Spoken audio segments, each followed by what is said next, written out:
કેટલાક હું શરૂઆતમાં તમને ન્યૂઝપેપર્સની અંદર જે સમાચારોના રૂપમાં આપણી સામે આવ્યું છે, તો એના સંદર્ભે જો હું તમને કેટલીક વાત કરીશ તો ખ્યાલ આવશે કે આપણી ક્યાં કેટલી જવાબદારી ઊભી થાય છે અને એના માટે આપણે શું કરવાનું હોય છે.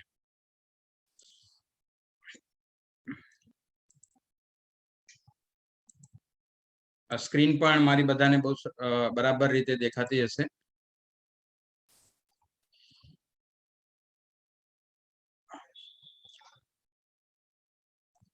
ખાસ કરીને અમને આ જે વેબિનાર અહીંયા ખાસ કરીને એક વાત નોંધવી છે કે જે કંઈ ચર્ચા કરીએ છીએ અથવા તો જે કંઈ વાત કરીએ છીએ કોઈ પણ જાતના પક્ષે ભેદભાવ વગર વાત કરીએ છીએ. ખાસ કરીને આ સંદર્ભને આ ક્ષેત્રને બરાબર રીતે સમજવાનો પ્રયત્ન કરવા માટે આ સંદર્ભ અહીંયા આપની વચ્ચે મૂક્યો છે. અમને જે વેબિનાર કરવાનો વિચાર્યો એનું કારણ પણ આ છે. તો તમે બધા લોકો જાણતા હશો કે આ એક ન્યૂઝપેપરમાં બનેલી ઘટના છે. હવે એના જો ઊંડાણમાં જઈએ તો કેટલીક વાત જો આપણે સામે મતલબ આ કામની અંદર જે સરકારે જે મતલબ અભિગમ લીધો છે એને જો નીતિગત અથવા તો કાયદાકીય રીતે મૂલવવામાં આવે તો અહીંયા કેટલીક વાત સ્પષ્ટ કેટલીક એવી મતલબ એ વાતનો ખ્યાલ આવે છે કે ક્યાંક પ્રોસિજરમાં સંસ્થાઓએ પણ ક્યાંક નાનકડી ભૂલ કરી છે. એટલે એના કારણે ખાસ કરીને એવું નથી કે સેવાના ક્ષેત્રમાં કાર્ય કરતા હોય એટલે આપણે દરેક કામ કરવાનો પરવાનો મળી જાય છે. એના માટે જે કાંઈ નીતિ નિયમો છે, જે સંસ્થા જે ટ્રસ્ટ મતલબ જે એક્ટ નીચે ગવર્ન થાય છે એ એક્ટનું પાલન કરવું અત્યંત આવશ્યક છે. એટલે એને લઈને આ જે વાત છે બહુ મહત્વની છે. હવે અહીંયા બે ચાર વાત જે છે અહીંયા એ મૂકવી પડે કે એક તો અહીંયા ખાસ કરીને એક બહુ બધાને ગમે એ વાત એ છે કે ચેરિટી કમિશનરની ઓફિસ મોટાભાગના કિસ્સામાં જ્યાં સુધી કોઈ ફરિયાદ થતી નથી ત્યાં સુધી કોઈ પણ પ્રકારની કાર્યવાહી લગભગ ઇનિશિયેટ કરતું નથી. એ ઈચ્છે તો કરી શકે છે પણ મોટાભાગના કિસ્સામાં જ્યારે કોઈ ફરિયાદી હોય એટલે કે કોઈ એક સંસ્થા છે એના વિરુદ્ધમાં કોઈ વ્યક્તિ અરજી કરે ત્યારે જે છે એ ચેરિટી કમિશનરની ઓફિસ છે એ પગલાં લેતી હોય છે. એના માટે પણ ચોક્કસ ખુલાસાઓ મંગાવતી હોય છે અને એ જો ખુલાસાઓમાં સંતોષકારક જવાબ ન મળે એ પછી જ કોઈને કોઈ પ્રકારના પગલાઓ છે એ લેવાતા હોય છે. તો અહીંયા એક ખાસ કરીને પ્રશ્ન એ છે કે અહીંયા આ કામની શરૂઆત થઈ એટલે આ સંસ્થાના સંદર્ભમાં કેટલાક લોકોએ અરજી કરી. જે કોઈ માનો કે આ આપણે કામ કરતા હોય તો કોઈ ત્રાહિત વ્યક્તિ હોઈ શકે છે. એ લોકો આપણે જે કંઈ કરવા માંગતા હોય એમાં કંઈ ને કંઈ હર્ડલ્સ ઊભી કરવા પણ માંગતા હોય, કંઈ પણ હોઈ શકે છે. પણ એમણે આ સંસ્થા વિરુદ્ધ અરજી કરી અને શંકાઓ વ્યક્ત કરી. એ શંકાના આધારે આમાં જે લખ્યું છે પ્રમાણે જે ન્યૂઝપેપરમાં મેટર પબ્લિશ થઈ છે પ્રમાણે ચેરિટી કમિશનરે સંસ્થાના ટ્રસ્ટીઓને નોટિસ આપી અને જવાબ રજૂ કરવા માટે કીધું કે તમે આ જે કંઈ પ્રવૃત્તિ કરવા માંગો છો એ પ્રવૃત્તિ કરવા માટે તમે ઠરાવ કર્યો છે કે કેમ, તમે પરમિશન્સ જે રિસ્પેક્ટિવ પરમિશન્સ લીધી છે કે કેમ, એ બધા મતલબ એક શોકોઝ નોટિસ જેવું આપ્યા પછી એમનો જવાબ નહીં મળ્યો એ પછી એમને કાર્યવાહી કરી. હવે ખાસ જો આપણે એને અહીં રાજકીય રીતે જોવા નથી માંગતા પણ જ્યારે ચેરિટી કમિશનર આદરણીય ચેરિટી કમિશનર ઓફિસમાંથી કોઈ પણ પ્રકારનો પત્ર આવે, શોકોઝ નોટિસ આવે અથવા તો કોઈ પણ ઓફિસમાંથી નોટિસ આવે તો ટ્રસ્ટીઓને જવાબ દેવાની ફરજ ખરી કે નહીં? આપ ચેટ બોક્સમાં હા કે ના લખી શકો છો. ચેટ બોક્સની અંદર આપનો મત છે આપ આપી શકો છો.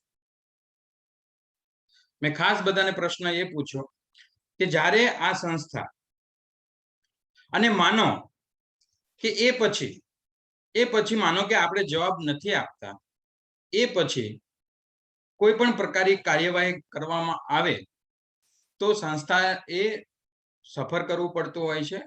અને ઘણીવાર એવું પણ બને અહીંયા આપણને એવું પણ થાય કે સમય આપણને ઓછો આપ્યો છે.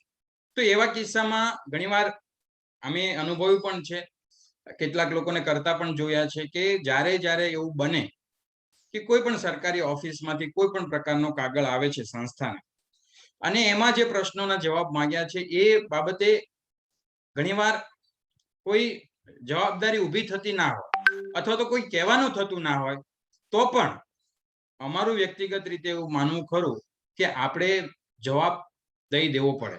કારણ કે ઘણીવાર એવું થાય છે કે ખાસ કરીને જે સંસ્થાઓ ફોરેન કન્ટ્રીબ્યુશન રેગ્યુલેશન એક્ટ એટલે કે FCRA નીચે નોંધણી ધરાવે છે, એ સંસ્થાઓને જે તે જિલ્લાના પોલીસ કમિશનર દ્વારા અથવા તો તે ક્રાઇમ બ્રાન્ચમાંથી કોઈ પત્ર લખવામાં આવે કે ભાઈ તમે FCRA તમારું ખાતું તમે FCRA રજીસ્ટ્રેશન ધરાવો છો તો તમને આપવામાં આવેલી મતલબ વિદેશમાંથી જે દાન આવ્યું છે એની વિગત આપો એમ. હવે એક એવું થતું હોય કે ભાઈ આપણે કોઈ દાન આવ્યું જ ના હોય, કોઈ દાન આપણને મળ્યું જ ના હોય, એ હકીકત હોય. એટલે સામાન્ય રીતે ટ્રસ્ટીઓ કે જે જવાબદારી વ્યક્તિ એવું માને કે ભાઈ આપણને કઈ મળ્યું જ નથી તો જવાબ દેવાનો અર્થ શું? પણ નહીં, અહીંયા ખાસ એ કે આપણે કઈ જવાબદારી ઊભી થતી નથી તો પણ આપણે એક સામાન્ય નાનો કાગળ લખી કે ભાઈ અમને આજથી આ સમય દરમિયાન કોઈ પણ પ્રકારની મતલબ વિદેશમાંથી દાન મળ્યું નથી. આ પ્રકારનો જવાબ છે એ આપણે આપી દેવો જોઈએ. એટલે ખાસ કરીને આજે જે આપણે ચર્ચવાના છીએ એ આ જ કેટલાક સંદર્ભો જે ખાસ કરીને ઘણા લોકો એવું પૂછે, ઘણા લોકો એવું કરતા હોય છે. કારણ કે આપણે જો મતલબ ઘણીવાર એક કાયદાથી સ્થાપિત સંસ્થાઓ ઊભી કરીએ છીએ ત્યારે એક વ્યક્તિને એક માભો મળે છે, એ ટ્રસ્ટી તરીકે પોતાને ઓળખાવી શકે છે અને એની ચોક્કસ એનો રૂવાબ પણ છે અને એક પ્રતિષ્ઠા પણ છે. એ કોઈ એ શંકાને સ્થાન નથી, પણ આ પ્રતિષ્ઠાની સાથે સાથે જ્યારે જવાબદારી આવે છે તો એ જવાબદારીનું પાલન પણ બરાબર રીતે આપણે કરવું પડે. અહીંયા એક બીજું ન્યૂઝ પેપરનું કટિંગ આપની સમક્ષ મૂક્યું છે. એ પણ આપણી જાણકારી માટે જ મૂક્યું છે કે હવે જે કોઈ સંસ્થાઓ છે એ ખાસ કરીને કોર્પોરેટ ફંડ લેવા માંગે છે તો એના માટે એક નાનકડી પ્રક્રિયા એમને કરવાની છે. મિનિસ્ટ્રી ઓફ કોર્પોરેટ અફેર્સની અંદર એમણે CSR 1 ફોર્મ છે એ ભરવાનું હોય છે. હવે ખાસ કરીને આ કામ ચાર્ટર્ડ એકાઉન્ટન્ટ સાહેબોએ કરવાનું હોય છે. આ વેબિનારમાં ઘણા ચાર્ટર્ડ એકાઉન્ટન્ટ સાહેબ પણ પાર્ટિસિપેટ થયા છે, તો એમને પણ ઉપયોગી થઈ વાત એ કરીએ કે આ CSR 1 ફોર્મ અહીંયા ભરાય છે ત્યારે આ CSR 1 ફોર્મની અંદર ટ્રસ્ટીઓની યાદી આપવાની હોય છે, સંસ્થાના ટ્રસ્ટીઓની યાદી આપવાની હોય છે. હવે આ ટ્રસ્ટીઓની યાદી બરાબર છે કે નહીં એ ખરાય અહીંયા ચાર્ટર્ડ એકાઉન્ટન્ટ સાહેબે કરવાની રહે છે. કારણ કે એ કંપનીઝ એક્ટમાં એમની લાયબિલિટી ત્યાં ફિક્સ થાય છે, ત્યાં પેનલ્ટીના પણ પ્રોવિઝન છે. એટલે હવે એનો મતલબ પુરાવો શું? તો ઘણી વખત મતલબ આદર્શ રીતે એમને પાસેથી ચેરિટી કમિશનરની ઓફિસમાંથી જે જ્યાંથી મતલબ એનું PTR છે અથવા તો બંધારણ છે, સર્ટિફાઈડ કરેલું બંધારણ છે, એ એના આધાર પુરાવા તરીકે લઈ શકે છે. પણ ઘણીવાર અહીંયા એ પણ જોયું છે અથવા તો જે લોકો સોસાયટી રજીસ્ટ્રેશન એક્ટ નીચે નોંધાયા હોય અને પછી અંદર લખ્યું હોય અને મતલબ 3 વર્ષે કે 5 વર્ષે ફેરફાર કરવાનું લખ્યું હોય તો પણ ઘણીવાર લોકો ફેરફાર કરવાનું ટાળે છે. પણ આ તમામ લોકોએ અમારી એવી વ્યક્તિગત સલાહ કરી કે ભાઈ ભલે ટ્રસ્ટીઓ એના એ જ હોય પણ એનો જે ફેરફાર કરી એનો ઠરાવ કરી અને એની વિગત છે ચેરિટી કમિશનરમાં આપી અને એનો જે ઓર્ડર છે એ લઈ લેવો જોઈએ જેનાથી ભવિષ્યમાં કોઈ પણ પ્રકારના પ્રશ્નો ઊભા ના થાય. એ નિયમિતતા બહુ જરૂરી છે. આપણે અહીંયા ખાસ કરીને સંસ્થાને વધારે સારી રીતે અને નિયમબદ્ધ બનાવવાની વાત કરવાની છે. અહીંયા એવું નથી કે માનો કે કોઈ પણ સરકાર છે પણ માનો કે જો નિયમબદ્ધ નહીં ચાલતું હોય તો કંઈક પગલા લઈ શકે છે, પણ જો બધું નિયમોને આધીન રહીને ચાલે છે તો કોઈ પણ પ્રકારની કાર્યવાહી છે કોઈ પણ સંજોગોમાં કોઈ પણ કરી શકે નહીં. એટલે એક વાત અહીંયા એ છે. બીજું કે આ સૌ લોકો જાણે છે એટલે આમાં વધારે વાત નથી કરતા, પણ હવે જે લોકો પાસે જૂના 12A અને 80G ના રજીસ્ટ્રેશન હતા એ લોકોએ ફરીને એટલે જે લોકો પાસે જૂના છે એમને અત્યારના જ્યાં સુધીનો સર્ક્યુલર ત્યાં સુધી જૂનની 30 તારીખ સુધીમાં મેળવી લેવાના છે. અને જે લોકો નવા લેવા માંગે છે એના માટે કોઈ એવી કોઈ ડેડલાઇન છે નહીં. પણ ખાસ કરીને અહીંયા એક વાત એ છે કે 12AB નું રજીસ્ટ્રેશન છે કોઈ પણ પ્રકારની ચેરિટી સંસ્થાએ મેળવી લેવું જરૂરી છે અને કમ્પલસરી પણ છે. આ પણ એક બહુ મહત્વનો વાત હવે આવી રહી છે આપણી સામે કે ખાસ કરીને એવી સંસ્થાઓ કે જેને સરકારની મદદ મેળવે છે, સરકારની ગ્રાન્ટ મેળવે છે, સરકારની સહાય મેળવે છે, એને રાઇટ ટુ ઇન્ફોર્મેશનના દાયરામાં લેવા માટે સુપ્રીમ કોર્ટે સરકારને વાત કરી છે.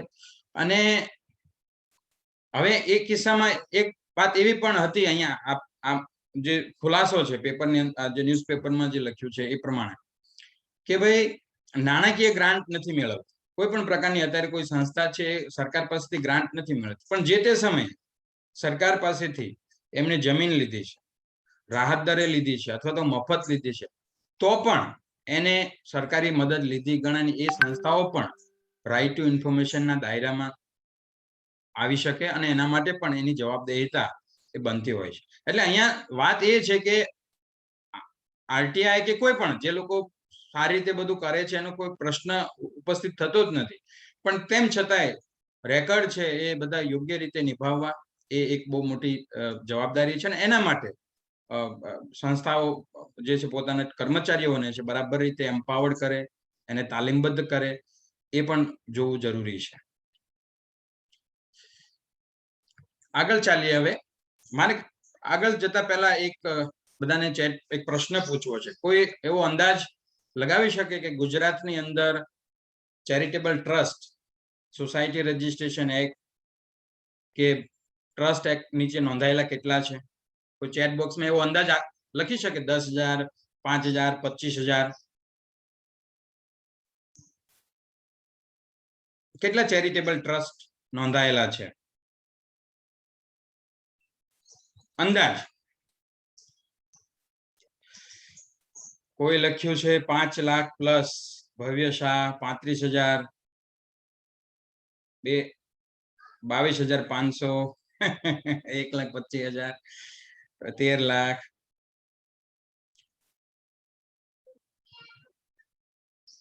હવે ચેરિટી કમિશનરનું રેકોર્ડ એવું કહે છે કે ગુજરાતની અંદર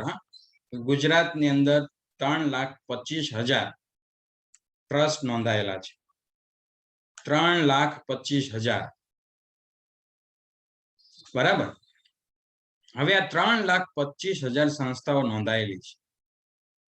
તમે ગુજરાતની ડેમોગ્રાફી જુઓ તો ગુજરાતની અંદર લગભગ 6.5 કરોડની પોપ્યુલેશન છે. 18,500 જેટલી મતલબ ગામડાઓ છે. 14,500 જેટલી પંચાયત છે. એટલે હવે તમે કેલ્ક્યુલેટ કરી શકો છો કે એક ગામ દીઠ કેટલી સંસ્થાઓ થઈ. એટલે એક અહીંયા બહુ વાત એ છે કે ખાસ કરીને ટ્રસ્ટીઓને અથવા આ ક્ષેત્રમાં કામ કરનારા લોકોને બહુ મહત્વની વાત એ કરવી છે કે આ સંસ્થાઓની જે ઇમેજ છે, જેને આપણે ઇમેજ ઓફ ધ ઇન્સ્ટિટ્યુશન્સ કહીએ છીએ, એને સારી બનાવવા માટે આપણી જે કંઈ ફરજો છે એ ફરજો બરાબર રીતે આપણે નિભાવવી જોઈએ. કારણ કે સંસ્થા બની ગયા પછી મતલબ એવું નથી કે એનો અર્થ એવો પણ નથી કે લોકો ખોટું કરે છે. મેં એવા લોકોને બહુ રેર લોકોને જોયા છે કે જેનો મલાફાઈડ ઇન્ટેન્શન હોય, પણ બાકીના 90-95% લોકો છે અત્યંત સારું કામ કરતા હોય છે. પણ એ સારા કામ કરનારા લોકોને કોઈ પણ પ્રકારની ઇમેજ, એમને ડાર્ક ઇમેજ ન પહોંચે એની જવાબદારી પણ આપણે કેવી પ્રેક્ટિસ કરીએ છીએ એનાથી નક્કી થતી હોય છે. એટલે ભારત સરકારે અહીંયા વાત એટલા માટે મૂકી કે national police and voluntary sector 2007માં પ્લાનિંગ કમિશન એ વખતે હતું ત્યારે એક એવી વાત બનાવી કે ભાઈ આ સેક્ટરમાં કામ કરનારા લોકોને એક યુનિફોર્મ પેટર્ન કે પ્રેક્ટિસિસ આવે એના માટે નક્કી કર્યું. પણ હા, ખાસ કોઈ એમાં બહુ પ્રગતિ થઈ નથી. વર્તમાન સરકાર પણ જુદા જુદા કાયદાઓમાં ફેરફાર કરીને બને એટલું કોશિશ કરી રહી છે કે આ સેક્ટરમાં ટ્રાન્સપરન્સી આવે. તો એમાં જે કેટલાક મુદ્દાઓ હતા કે ભાઈ આ સેક્ટરને એક એનેબલિંગ, એક સારું એન્વાયરમેન્ટ મળે, જેમ ખાસ કરીને કોમર્શિયલ ઇન્સ્ટિટ્યુશન છે, ફોર પ્રોફિટ એન્ટિટી છે, એના માટે જેમ અલગ અલગ પોલિસી નક્કી થતી હોય છે, એના માટે એક એવો પ્રયત્ન હતો કે ભાઈ યુનિફોર્મ એક્ટ હોય, એક એનેબલિંગ એન્વાયરમેન્ટ હોય કે જ્યાં આ પ્રકારની સંસ્થાઓ છે એ સારામાં સારું કામ કરી શકે. અને એ એક શેર્ડ રિસ્પોન્સિબિલિટીની વાત છે, કારણ કે ભારત સરકાર આપણા બંધારણમાં સૌ જાણીએ છીએ કે કલ્યાણ રાજ્યનો સિદ્ધાંત છે, વેલફેર સ્ટેટનો જે સિદ્ધાંત છે, એ વેલફેર સ્ટેટ એટલે કે કલ્યાણ રાજ્યના સિદ્ધાંતને એચીવ કરવા માટે સરકાર પાસે પૂરતા સાધનો છે. એટલે એના માટે આ ક્ષેત્રના લોકોને ભાગીદાર બનાવી શકાય અને એની સાથે કામ કરી શકાય, એના માટે એની વાત બહુ છે. પણ અહીંયા બે શબ્દો બહુ મહત્વના છે, ટ્રાન્સપરન્ટ અને અકાઉન્ટેબલ. હવે આ ટ્રાન્સપરન્ટ અને અકાઉન્ટેબલ, કારણ કે એટલા માટે અહીંયા મેં રેફરન્સ લીધો કે આ ટ્રાન્સપરન્સી અને અકાઉન્ટેબિલિટી શું છે.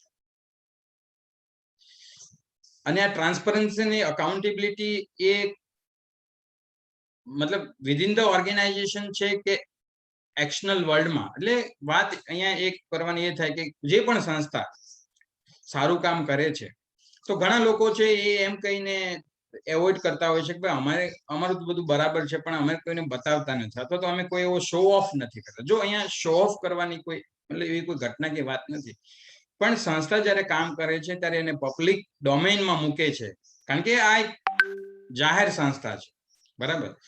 એટલે જેટલી જાહેર સંસ્થાઓ છે એ પોતાની પ્રવૃત્તિઓ લોકોની સમક્ષ મૂકશે કોઈને કોઈ ફોર્મ ઉપર. આજે તો મેં એમાં કેટલીક વાત લીધી છે, આપણે પાછળથી ચર્ચા કરીશું.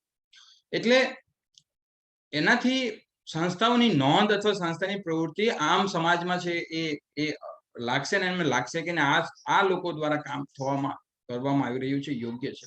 એટલે જે શંકાઓ છે એ શંકાઓ નહીં થાય. ઘણીવાર મેં એવું પણ જોયું છે કે આપણે ત્યાં શૈક્ષણિક સંસ્થાને એક એવી રીતે જોવાનો મગજમાં છે કે લોકો બધા પૈસા કમાય છે, એ લોકો લૂંટી રહ્યા છે, આ બધા આવા શબ્દો સાંભળ્યા છે. આ ઘણીવાર અજુગતું એટલા માટે લાગે કે બધા જ પ્રકારના લોકો એવા નથી. એવા કેટલાય લોકો છે કે જે ખરેખર, કારણ કે આપણે જ્યારે એ વહીવટમાં અંદર આવીએ છીએ ત્યારે ખ્યાલ પડે છે કે ખરેખર રીતે આવી સંસ્થાઓ કેવી રીતના ચાલતી હોય છે. એટલે ઘણીવાર કોઈ પરિપ્રેક્ષમાં રહી અને આપણા પોતાના સ્વાર્થમાં રહી અને આપણે પોતે એવું કહીએ કે ભાઈ આ બધું બરાબર નથી, તો એ બહુ ખોટો પરિપ્રેક્ષ અહીંયા બને છે. એટલે આમ મતલબ લોકોમાં પણ આપણે એક સારા મેસેજ યુનિફોર્મ રીતે, કારણ કે ઘણીવાર એવું પણ થાય છે કે અહીંયા આપણા સેક્ટરના કામ કરનારા લોકો એકબીજાની રીતે એકબીજાના કોમ્પિટિટર હોય, પણ અહીંયા કોમ્પિટિટર કરતા એકબીજાને આપણે સપ્લિમેન્ટરી માનીએ. અને એક કોઈ પણ વ્યવસાયની જે એક સિદ્ધાંત છે, ડિસિપ્લિન છે, એને જો બરાબર રીતે મેન્ટેન કરવામાં આવે તો સમાજની અંદર જે વાત સંસ્થાઓ વિશે જે નકારાત્મક વાતો છે એને ઘણા અંશે ઓછી કરી શકાય. એટલે કારણ કે અમે તો જોયું છે કે ઘણું બધું મતલબ સંસ્થાઓ કેવી રીતે કામ કરે છે. કારણ કે હું તમને દાખલો આપું કે કેરળની અંદર મેં લગભગ 2008માં મુલાકાત લીધી હતી. એટલે સહજ રીતે અમને એવો પ્રશ્ન થયો કે ભાઈ આ કેરળની અંદર 100% સાક્ષરતા થઈ, એનું કારણ શું? આ 100% સાક્ષર કેરળ કેમ થઈ શક્યું? કઈ સરકારે કઈ કર્યું? તો ત્યાંના લોકોએ, ત્યાંના સ્થાનિક લોકોએ, અમે લોકોને પણ પૂછ્યું, એ પૈકી એમાં જે સંસ્થાઓ કામ કરતી એને પણ પૂછ્યું, એવા 4-5 પ્રકારના લોકોને મેં પૂછ્યું, તો એ લોકોનું બધાનું એવું જ કહેવું હતું કે આ તો સ્વૈચ્છિક સંસ્થાના પ્રયોગ, સરકારે પણ એનાથી થાય એટલું કર્યું છે, પણ બાકીનું બધું કામ છે એ ખાસ કરીને એવી સ્વૈચ્છિક સંસ્થાઓએ કર્યું કે જે રિમોટ પ્લેસીસમાં જઈને પણ સ્કૂલો ચાલુ કરી, શૈક્ષણિક કાર્યક્રમો શરૂ કરે, એના લઈને કેરળ છે એ 100% સાક્ષર થઈ છે. એટલે અહીંયા રોલ છે, એની ભૂમિકા છે.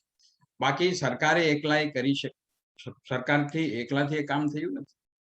એટલે આ ખાસ કરીને જે જવાબદેહીતા છે એ અને ઘણીવાર એવું પણ જોયું છે કે જવાબદારી લોકો બરાબર બખૂબી નિભાવતા હોય છે, પણ એ જાહેર પણ થવી જોઈએ. એટલે જ્યાં શક્ય બને ત્યાં એ પ્રકારની વાત છે લોકો સમક્ષ મૂકી શકાય, એ મુકાય, એ ઈચ્છનીય છે.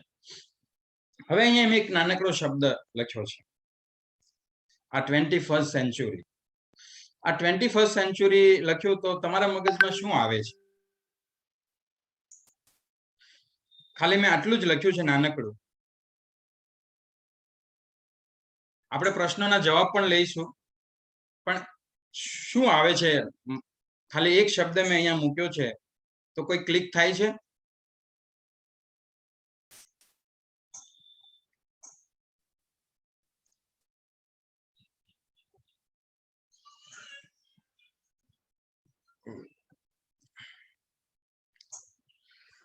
બે ચાર વસ્તુ છે એ લોકોની વચ્ચેથી જ મળી છે કે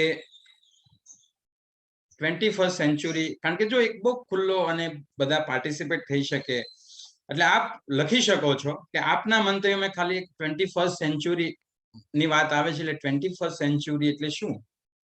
વોટ એક્ઝેક્ટલી આપણા મગજમાં શું ક્લિક થાય છે? તો ઘણા લોકોએ બહુ સરસ લખ્યું છે કે ફાસ્ટ ડેવલપમેન્ટ, ટેકનોલોજી, પછી નોલેજ, ગ્લોબલાઇઝેશન. તો હવે બસ મારે અહીંયા આપણે એ જ પૂછવાનું થાય કે ખરેખર આપણે આ જે સંસ્થાને લીડ કરી રહ્યા છીએ એ લીડ કરી રહ્યા છે એ આ સેન્ચુરી સાથે અલાઇન થઈ શકે એવું છે. એ બહુ મહત્વનું છે. એટલે એક આપણે, કારણ કે આવનારી જનરેશન સાથે, આવનારા દિવસો સાથે, કારણ કે હું આટલા માટે વાત અહીંયા મૂકું છું કે ઘણીવાર આપણે ફોર પ્રોફિટ અથવા તો કોમર્શિયલ કામોમાં જે ઇનોવેશન થયા છે એનો એક નાનકડો દાખલો લઈ શકાય કે તમે ને હું સ્કૂલે જતા હતા જ્યારે બીજા, ત્રીજા, 5મા ધોરણમાં ભણતા હતા, તો ત્યારે લગભગ 2 કે 5 પ્રકારની ચોકલેટ મળતી. કદાચ કોઈને યાદ હશે, પેલી પાલેની અને બીજી એવી 1, 2, 5 ચોકલેટ બસ મળે અને એ જ લેવાની આવે. હવે આજે આપણે જોવા જઈએ, આજના બાળક સ્કૂલે જાય છે અને એ જ્યારે આ પ્રકારની ચોકલેટ લે છે તેની પાસે વેરાયટી કેટલી છે.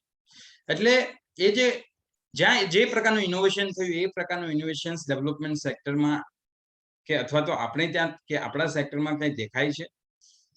તો એક વાત અહીંયા એ પણ છે કે હવેના યુગ સાથે આપણે તાલ મિલાવવા માટે આપણી પ્રેક્ટિસમાં આપણે જે કંઈ કામ કરીએ છીએ ત્યાં ટેકનોલોજીનું જોડાણ, ડિજિટાઇઝેશન અને નવા આવનારા લોકોના માઇન્ડસેટને સમજી શકે એ પ્રકારના કાર્યક્રમો,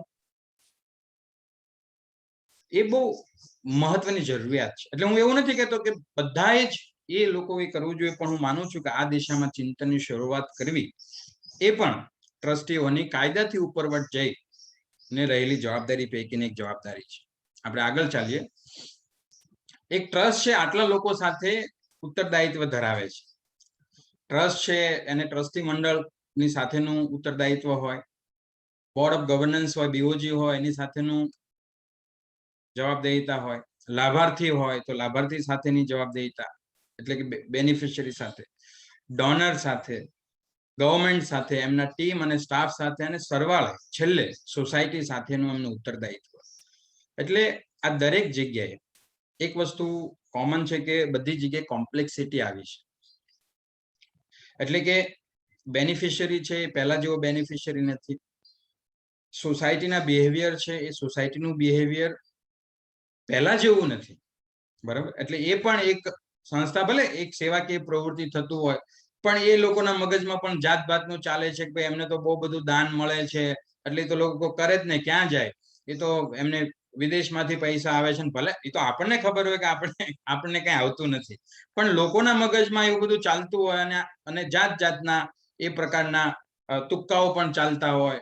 અને ઘણીવાર અહીંયા એ પણ જોયું છે કે બેનિફિશિયરી, લાભાર્થી એવું સમજી બેસે કે ભાઈ આ તો તમારી ફરજમાં આવે, આ તો તમારે કરવું જ પડે, ના ચાલે ભાઈ.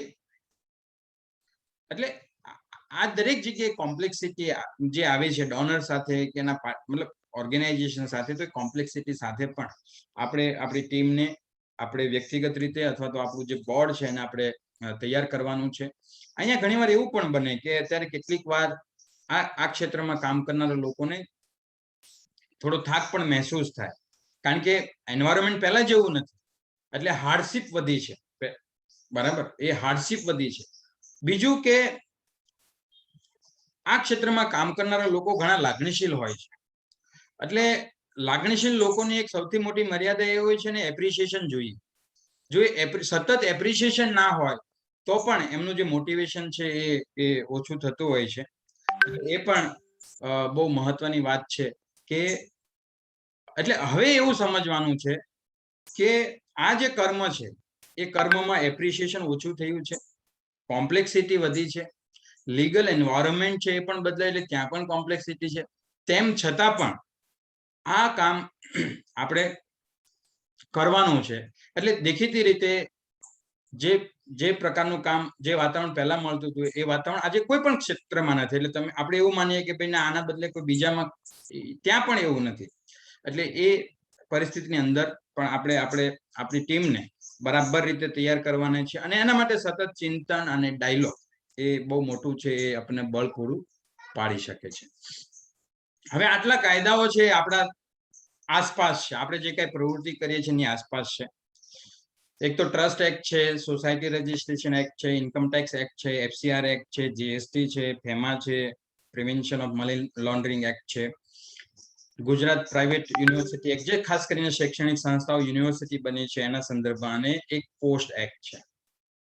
હવે અહીંયા બે ચાર વાત આ સંદર્ભમાં કરી દઉં કે ઘણા લોકોને તમે ચેટ બોક્સમાં એવા ફોન આવતા હશે કે અમારે 5 કરોડનું દાન આપવું છે, 100 કરોડનું દાન આપવું છે, તમારી પાસે આટલા આટલા રજીસ્ટ્રેશન જોઈએ, એમાં તમારે આટલા પાછા દેવાના, આવા બધા કોઈને ફોન આવે છે? ચેટ બોક્સમાં તમે હા કે ના લખી શકો છો. આવો કોઈને ફોન કોલ્સ આવે છે કે અમારે આટલા કરોડનું ફંડ આપવાનું છે, દુબઈનું ફંડ છે, ફિલ્મ ઇન્ડસ્ટ્રીનું ફંડ છે, બરાબર? અને એમાં બધા જુદા જુદા શબ્દો વાપરતા હોય છે, યુટર્ન કરવાનો છે, અને આવું બધું ચાલતું હોય છે. હવે જો અહીંયા બહુ મહત્વની વાત એ છે કે આ બધા કાયદાઓ અહીંયા મૂક્યા છે, એનું કારણ એ છે કે સંસ્થા માત્ર એવું નથી કે એક લીગલ એ બની ગઈ એટલે પછી આપણે ગમે તે કરવા માટે આપણે પરમિટેડ છીએ. ખાસ કરીને ડોનર એટલે કે દાન માટે પણ, એટલે કે આપણે પૈસા પણ એવા લેજિટિમેટ સોર્સ પાસેથી લેવાના છે અને એવા લેજિટિમેટ સોર્સ માટે વાપરવાના છે. એટલે ઘણીવાર એવું થાય કે લેજિટિમેટ સોર્સ છે એ વાપરવા માટે હોય, પણ ક્યાંથી આવ્યા છે ખબર ના હોય તો એ વસ્તુ નહીં ચાલે, બરાબર? એટલે એ વાત પણ અહીંયા મગજમાં રાખવાની છે. બીજું, ખાસ કરીને જે મની લોન્ડરિંગની વાત છે, કોઈ પણ પ્રકારના એવા ઇન્ફોર્મલ ચેનલથી પણ પૈસા સંસ્થામાં આવે નહીં, એનું પણ ધ્યાન રાખવું જોઈએ. કારણ કે આ એટલા માટે વાત કરું છું, અને અમે તો વ્યક્તિગત રીતે બધાને એવું કહેતા હોઈએ છીએ કે આ પ્રકારના કોલ્સને અટેન્ડ કરવા નહીં, એમાં બિલકુલ સમય નહીં આપવો. એક તો અમે કોઈ એવા ટ્રાન્ઝેક્શન થતા જોયા નથી, અને પ્લસ આ ક્ષેત્રમાં જ્યારે આપણે કામ કરીએ છીએ ત્યારે એક જવાબદાર નાગરિક તરીકે કામ કરવાનું હોય, એટલે બીજા કોઈ પ્રકારના કામો છે એ ન થાય, એનું ખાસ ધ્યાન આપણે સૌએ રાખવું જોઈએ. એક વાત અહીંયા એ પણ છે, અહીંયા ખાસ કરીને પોસ્ટ એક્ટની મેં રેફરન્સ મૂક્યો છે. ખાસ કરીને એ કોર્પોરેટની અંદર તો બરાબર રીતે એનું પાલન થાય છે, અથવા તો જાણકારી ઘણી છે, પણ આ સેક્ટરમાં માનું છે કે જે સંસ્થાઓ પાસે 10 કરતા વધારે એમ્પ્લોયી હોય એને પોસ્ટ એક્ટ, અને બીજા બધા લેબર લોની આપણે અહીંયા વાત નથી કરતા, પણ ખાસ આ એક મહત્વની વાત છે, બહેનો સાથે જોડાયેલો મુદ્દો છે. એટલે ઇન્ટરનલ કમ્પ્લેન કમિટી ICC 10 કરતા વધારે એમ્પ્લોયી હોય તો એમણે આજે પોસ્ટ એક્ટ માટે એની જાણકારી બધા કર્મચારીમાં આપવી જોઈએ, એના માટેની કમિટી બનાવવી જોઈએ, એની રચના કરવી જોઈએ, એનું પણ ખાસ એમણે ધ્યાન રાખવું જોઈએ. હવે કેટલાક ચેકલિસ્ટ અહીંયા મૂક્યા છે. ખાસ કરીને કોમન વસ્તુ શું અમે અમારા દરમિયાન જોયું છે, ખાસ કરીને અમે કોઈ તકરારી બાબતો કરતા એક પ્રિવેન્ટિવ મોડ ઉપર આપણે શું ધ્યાન રાખી શકીએ કે જેનાથી તકરાર ઊભી ના થાય, એ સંદર્ભને સમજવા માટે અહીંયા વાત મૂકી છે. તો પહેલી વાર સંસ્થા, જ્યારે કોઈ પણ સંસ્થા છે, એ શૈક્ષણિક સંસ્થા છે, ટ્રસ્ટ છે, કે સોસાયટી છે, કે ગૌશાળા છે, કે કંઈ પણ છે, તો એમણે કેવાયસી, દરેક ટ્રસ્ટના કેવાયસી એમની પાસે હોવા જોઈએ, અને પ્લસ આ કેવાયસી એમને યરલી અપડેટ પણ કરવા જોઈએ. એટલે માનો કે કોઈ ટ્રસ્ટીનું સરનામું બદલ્યું છે કે બીજું ત્રીજું કંઈ થયું છે, તો પણ એમની જે ડિટેલ છે એ જો અપડેટ થતી હોય તો એ પણ આપણે કરી લેવી જોઈએ. પછી એક નાનકડી વાત અમે જોઈ છે કે સોસાયટીના કિસ્સામાં મેમ્બરશિપ ફી લેવાતી હોય છે, પણ ઘણીવાર એ મેમ્બરશિપ ફી ઓડિટ અને અકાઉન્ટિંગમાં હોતી જ નથી, માર્જિનલ ફી હોય છે, 100 રૂપિયા હોય, ક્યાંક 1000 રૂપિયા હોય, ક્યાંક 10 રૂપિયા હોય. તો એને પણ જો સોસાયટીના કિસ્સામાં સોસાયટીની મેમ્બર્સ તરીકે જ્યારે નવા મેમ્બર્સને દાખલ કરો છો ત્યારે એની ફી ઓડિટમાં પણ અને અકાઉન્ટિંગમાં પણ આવી જોઈએ, અને એના માટેની રિસીપ્ટ પણ બનાવવી જોઈએ. પછી મેં જેમ તમને આપણે અગાઉ ચર્ચા કરી પ્રમાણે કે સોસાયટીના કિસ્સામાં જે 3 વર્ષ કે 5 વર્ષ લખ્યા છે એ પ્રમાણેના ફેરફાર રિપોર્ટ રજૂ થવા જોઈએ, સમયસર રિપોર્ટ થવા જોઈએ. અહીંયા નિયમ ચેરિટી કમિશનર સાહેબનો નિયમ એવું કહે છે કે 90 દિવસની અંદર ફેરફાર છે એ રજૂ કરી દેવો જોઈએ. ટ્રસ્ટીઓના રાજીનામા કે મુદત પૂરી થવી, અથવા તો ડેથ થવું, અથવા તો કોઈ પણ પ્રકારનું કારણ હોય તો એ 90 દિવસની અંદર એ કામ છે એ રજૂ કરી દેવું જોઈએ. પછી પ્રોપર્ટી, તો જે કઈ પ્રોપર્ટી કે એસેટ છે એ સંસ્થાના નામે જ બરાબર છે કે નહીં, સંસ્થાના રેકોર્ડમાં બરાબર રીતે આવેલી છે કે નહીં, એ પણ બરાબર રીતે જોવું જોઈએ. ચેન્જ ઓફ ઓબ્જેક્ટ, ઘણીવાર સંસ્થાઓ ઓબ્જેક્ટમાં ચેન્જ કરે છે. બધા લોકો જાણો છો કે એનો ફેરફાર રિપોર્ટ કરે છે, પણ એ ફેરફાર રિપોર્ટ થયા પછી 12 AB નું જે રજીસ્ટ્રેશન છે એ ફરીથી મેળવવાનું હોય છે. પછી ખાસ 6 નંબરનો મુદ્દો બહુ મહત્વનો છે, એટલા માટે કે ઘણીવાર એવું બને કે ટ્રસ્ટનું રજીસ્ટ્રેશન થઈ જાય, એનું બંધારણ પણ બની જાય, પણ પછી કોઈ વાંચવાની કોઈ એવી આપણી પાસે સમય હોતો નથી ને વાંચતા પણ નથી, એટલે પછી જે કંઈ કામ આવે એ કામ આપણે કરે જઈએ. પણ અહીંયા ખાસ એ પણ છે કે જે ઓબ્જેક્ટમાં લખ્યા નથી એ કામ કાયદેસર રીતે સંસ્થા કરી શકે નહીં, તો એનું પણ ધ્યાન રાખવું બહુ જરૂરી છે. આ એક બહુ માઇનોર સહજ રીતે થઈ જતી ભૂલ છે કે માનો કે કોઈ એવું ટ્રસ્ટ છે કે જેને જે શૈક્ષણિક હેતુ માટે સ્થપાયેલું છે કે બીજા કોઈ કામ માટે સ્થપાયેલું છે, એમાં પર્યાવરણનો મુદ્દો નથી, હોય તો બરાબર છે, પણ નથી. પણ એ માનો કે એ વૃક્ષારોપણની પ્રવૃત્તિ કરે છે કે બીજી ત્રીજી પ્રવૃત્તિઓની શરૂઆત કરી દે છે, એટલે ટ્રસ્ટની અંદર જે ઓબ્જેક્ટ, જો જે એવું નથી કે અહીંયા ઓબ્જેક્ટ બદલતા નથી, પણ ખાસ કરીને બંધારણ જે સમયે બન્યું છે એ સમયે બંધારણની અંદર રહેલા મુદ્દા પર જ બરાબર રીતે કામ થાય છે કે નહીં, એ પણ જોવાની જવાબદારી સંસ્થાના ટ્રસ્ટીઓની છે કે એને જોવું જોઈએ કે ભાઈ આપણે આ કામ ખરેખર કરીએ છીએ પેલા આપણા ઓબ્જેક્ટમાં છે, આપણા હેતુઓમાં છે, આપણા હેતુઓમાં ના હોય તો પછી એના માટે ફેરફાર કર્યા પછી જ આપણે કામ હાથ ઉપર લેવું જોઈએ.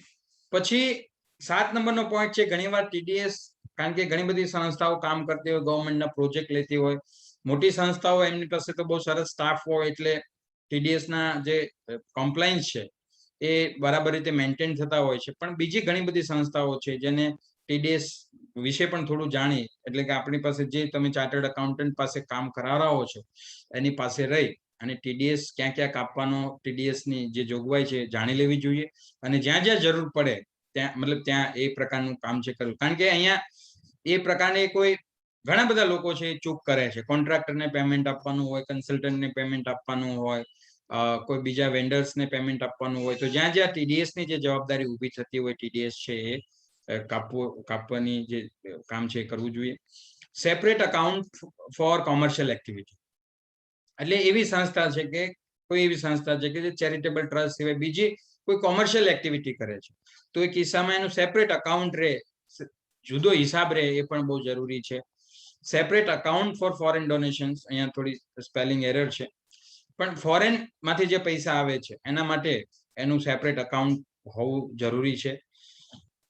પછી 10 નંબરનો જે પોઈન્ટ છે કે રિઝોલ્યુશન, જ્યારે મહત્વના કામો હાથ ઉપર લેવાના આવે ત્યારે દરેક જગ્યાએ રિઝોલ્યુશન પાસ કરવામાં, ખાસ કરીને કોઈ મહત્વની નિમણૂક કરવામાં આવે અથવા તો કોઈને એમ્બેસેડર છે કે એડવાઇઝર છે, આવી પોઝિશન ઉપર કોઈ લોકોને, પ્રતિષ્ઠિત લોકોને નિમણૂક કરવામાં આવે છે, ત્યારે પણ જરૂરી લાગે ત્યાં રિઝોલ્યુશન છે એ પાસ કરી શકાય છે.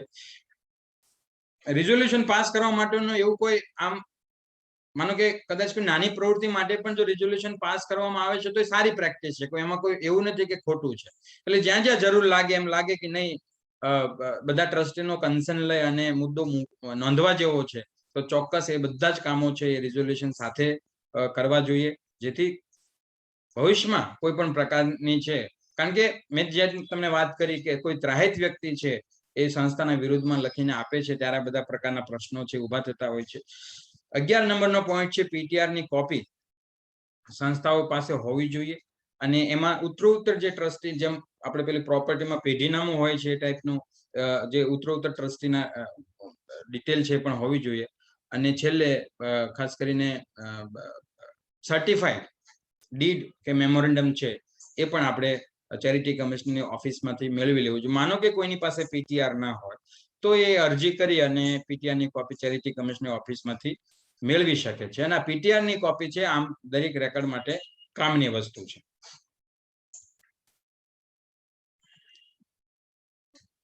હવે FCRA માટે એક બહુ મહત્વની વાત છે, અને પછી આપણે કેટલાક પ્રશ્નો પણ મહત્વના લઈ લઈશું.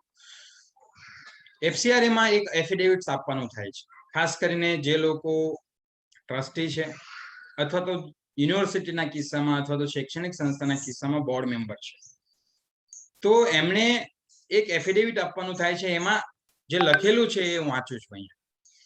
અહીંયા એવું લખ્યું છે કે I have read and understood the provision of the Foreign Contribution Regulation Act 2010 of 2010 and confirm that all the conditions as stipulated in subsection of 4 section 12 of the said act are fulfilled. શું ખરેખર આ signature કરનાર માણસ એ જાણે છે અથવા તો એમની પાસે આનું પૂરતું જ્ઞાન છે? I also undertake the report to the Secretary to Government of India, Ministry of Home Affairs, Foreign Divisions, Foreign Contribution Regulation Act wing about any violation of the provision of subsection 4 of section 12 of the Foreign Contribution Regulation Act 2020 by the applicant organization or any its member or office bearer or key functionary that comes to my knowledge. એટલે કે હું બીજા આ જે કાયદાનો ભંગ ના થાય એના માટે હવે વ્યક્તિગત રીતે એટલે કે આ જે એફિડેવિટ સિગ્નેચર કરે છે એની પણ કેટલીક જવાબદારી બને છે. એટલે ખાસ કરીને જે લોકો પાસે જે સંસ્થાઓ એફસીઆર નું રજીસ્ટ્રેશન ધરાવે છે એમની દરેક ટ્રસ્ટીને જેની બેઝિક એ કોઈ બહુ એવું કોમ્પ્લિકેટેડ એક્ટ નથી કે એમાં ન જ ખબર પડે, પણ પાયાની જાણકારી હોવી બહુ જરૂરી છે, જેથી એમની પોતાને પણ ખ્યાલ આવે કે મારે આમાં શું શું ધ્યાન રાખવાનું છે.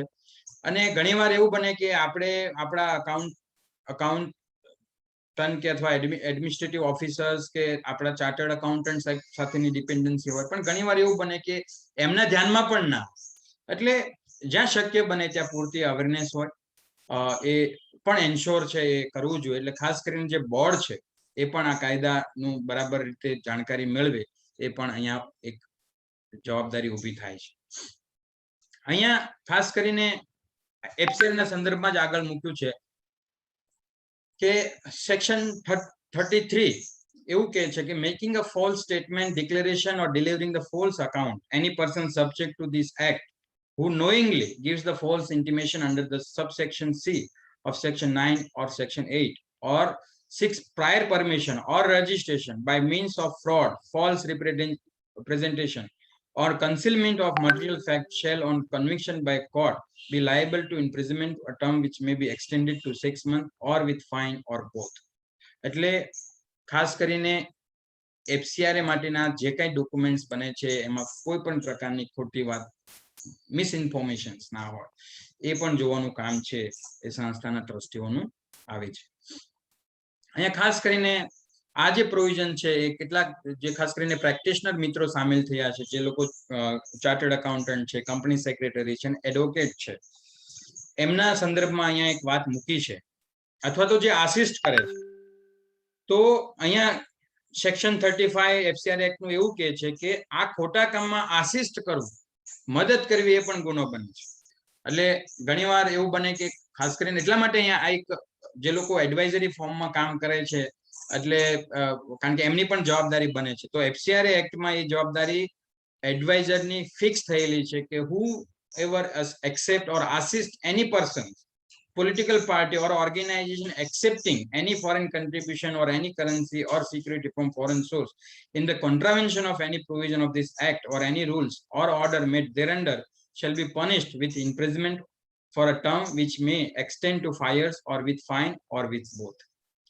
એટલે ઘણીવાર ઘણા લોકો આ પ્રકારની પ્રેક્ટિસમાં માનો કે ઇન્વોલ્વ થાય. આપણે ઈચ્છીએ કે એવું ન થવું જોઈએ, પણ એમની પણ એક જવાબદારી બને છે. એટલે કે માનો કે પોતે ટ્રસ્ટી નથી, પણ એ ટ્રસ્ટને મિસગાઈડ કરે છે અથવા તો કોઈ પોતાના સામાન્ય સ્વાર્થ માટે ખોટી રીતે માહિતી આપે છે, તો પણ ફોરેન કન્ટ્રીબ્યુશન રેગ્યુલેશન એક્ટમાં એમને સજા કરવાની જોગવાઈ છે એ છે જે મેં આપની સમક્ષ વાંચી. હવે આ ટ્રસ્ટ એક્ટમાં જે જોગવાઈ છે એમાં ટ્રસ્ટીની જે જવાબદારી ફિક્સ થઈ છે એનો અહીંયા સંદર્ભ મૂક્યો છે. કારણ કે એટલા માટે મહત્વનું છે કે આપણને ખ્યાલ આવે કે આપણે ખરેખર આપણી પોતાની જવાબદારીતા કેટલી ફિક્સ થાય છે. તો અહીંયા લખ્યું છે કે maintenance of account of the certain trust to prepare a budget, એટલે બજેટ પણ બનાવવું અને એનું ઓડિટ પણ કરવું.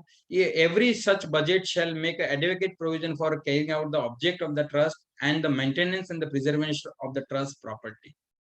એ પણ બહુ મહત્વનું છે. કે ટ્રસ્ટની પ્રોપર્ટી કે ટ્રસ્ટની જે કઈ મિલકતો છે એમની બરાબર રીતે સાચવણી થાય એના માટેની જોગવાઈઓ કરવી, વ્યવસ્થા કરવી એ પણ ટ્રસ્ટની જવાબદારીમાં આવે છે. Maintenance of account. Every trustee of public trust shall keep and maintain the account in such form and shall contain such particular as may be prescribed. બરાબર, એટલે અકાઉન્ટિંગની જવાબદારી પણ છે. Investment of public trust money, એટલે કે સંસ્થાના તમામ પ્રકારના જે રોકાણો છે એ પણ યોગ્ય ઇન્સ્ટ્રુમેન્ટમાં રોકાણ થાય એ પણ જોવાની જવાબદારી છે એ ટ્રસ્ટીઓની છે. પછી છે એલિનેશન્સ ઓફ ઇનમૂવેબલ પ્રોપર્ટીઝ. હવે ઘણીવાર અહીંયા બહુ મહત્વની વાત છે કે 4 પ્રકારની વાત અહીંયા પ્રોપર્ટીમાં આવે છે: સેલ, મોર્ગેજ, એક્સચેન્જ અને ગિફ્ટ. આવું જ્યારે કંઈ પણ કરવાનું આવે ત્યારે ચેરિટી કમિશનરની પરવાનગી જરૂરી છે. ખાસ કરીને રેન્ટમાં અથવા તો લીઝમાં જે છૂટ છે એવું છે કે 3 વર્ષ સુધીની લીઝ હોય અથવા 3 વર્ષ અથવા તો એનો ઓછો કોન્ટ્રાક્ટ હોય ત્યારે પરમિશનની વાત ઊભી નથી થતી. અને એગ્રીકલ્ચર લેન્ડ હોય ત્યારે 10 વર્ષ સુધીની વાત હોય ત્યાં સુધી કોઈ પરમિશનની ઊભી થતી નથી. પણ એ સિવાય એનાથી વધારે હોય તો ચેરિટી કમિશનરની પરમિશન સાથે જ આ કામ થવું જોઈએ.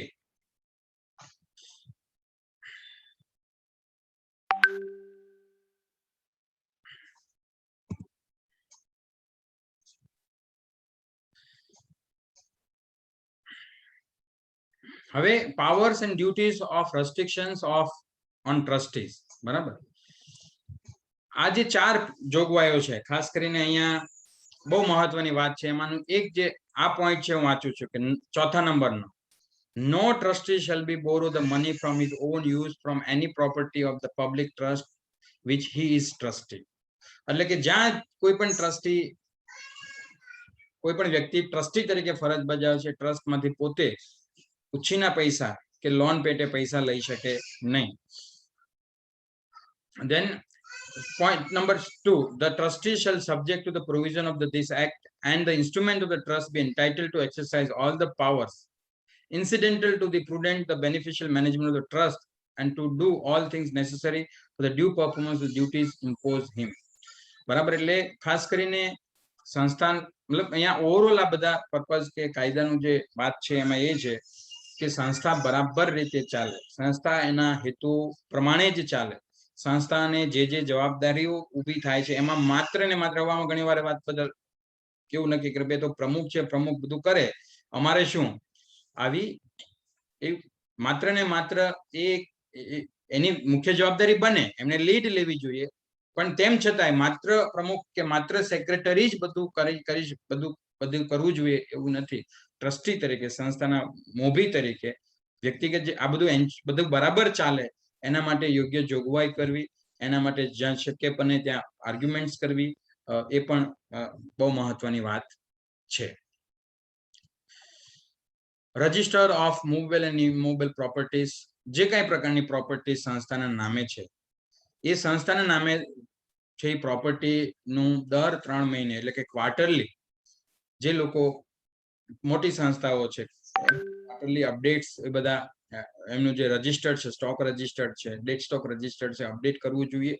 અને એમાં પણ ટ્રસ્ટીએ ધ્યાન રાખવું જોઈએ કે ખરેખર જે કઈ પ્રોપર્ટી આવે છે એટલે કે જે એસેટ પરચેસ થાય છે એ ખરેખર સંસ્થાને નામે છે, સંસ્થાએ જે એસેટ પરચેસ કરી છે એમાં પ્રોપર બિલિંગ કે એ બરાબર લીધું છે, અને એના માટે એને સ્ટોક રજિસ્ટરમાં એની એન્ટ્રી છે, એનું નંબરિંગ કે જે કંઈ છે એની પૂરતી જાણકારી છે એ પણ રાખવી જોઈએ. અને જ્યારે ઓડિટ કરવાનું થાય ત્યારે આ સ્ટોક રજિસ્ટર છે એ ચાર્ટર્ડ એકાઉન્ટ સાહેબને ત્યાં પહોંચે એ પણ બહુ મહત્વની વાત છે.